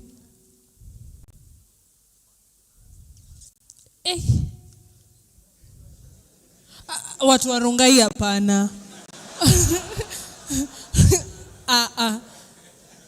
Watu wa Rongai hapana. Nikisema kutravel. Nyinyi mna commute. Mimi nasema kutravel. Watu wenye wametoka, for instance, watu wa Ingo, unaona, uko Nyanza, Western, and in mbali na Nairobi, mali una book gari ndo uende. Watu wa Thika pia hapana. Watu wa Thika hapana. Watu wa Kitengela hapana. Watu wa Athi River hapana. Thika Road hapana. Wangapi wametoka hizo masehemu mbalimbali? Watu wa Rongai yaki nimesema si mbali. Yes, you're from? Umetoka wapi? Ugunja. Amefika hapa. Akimpigeni makofi. Nani mwingine anataka kunionyesha vile ametoka mbali kushinda huyo? Eldoret na Ugunja, nani ametoka mbali? Ugunja, hata kasi jui. Yes, wako mwisho. Ati Maragwa. Malaba. Boda. Hiyo ni kuna vile siamini. Aya, mwingine? Mombasa. Huyo ni wa mbali. Mwingine? Sasa Mombasa na Diani. Si Diani kwa Mombasa County. So Diani ni county pia? Ni Kwale County. So unafika Mombasa unaenda Kwale. Hujatoka mbali, huyu ametoka mbali wa Diani. So, hakuna mtu wa wa Bondo, Kisumu. Umetoka? Bondo. Hey guys, congratulations. Watu wa Rongai, I'm to show anything by the way. So, Jean, endelea kutufurahisha kidogo tu. Tunataka mkule keki. Hii keki ni yenu guys. Hawawapei. Ladies, ama wanaweka kwa pass. So, muwape keki. Then Jean, nampea dakika 5 ndo tumalize keki ama tupewe wote juu tunasema tupewe. Afu muombaji akuja tuombe. So, Jean. Big some socks.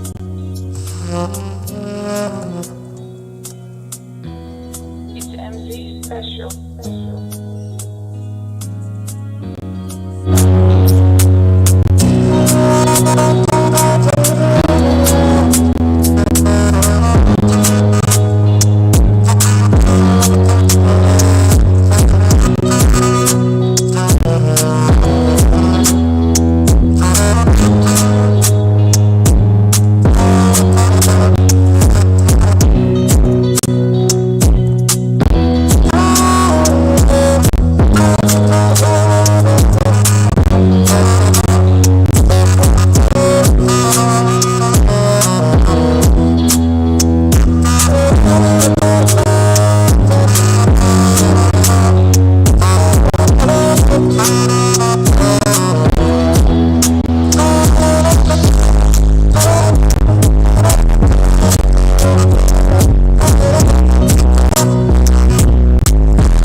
Guide us in Jesus Christ. We do pray. An incubation hub based right here in Nairobi.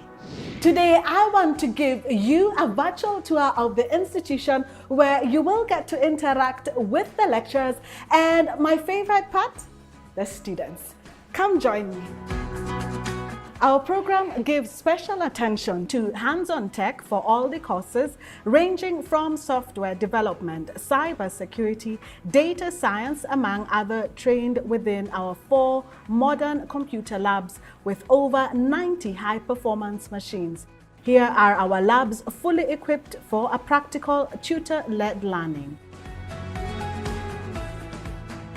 So in our class today is just understanding what Bootstrap entails.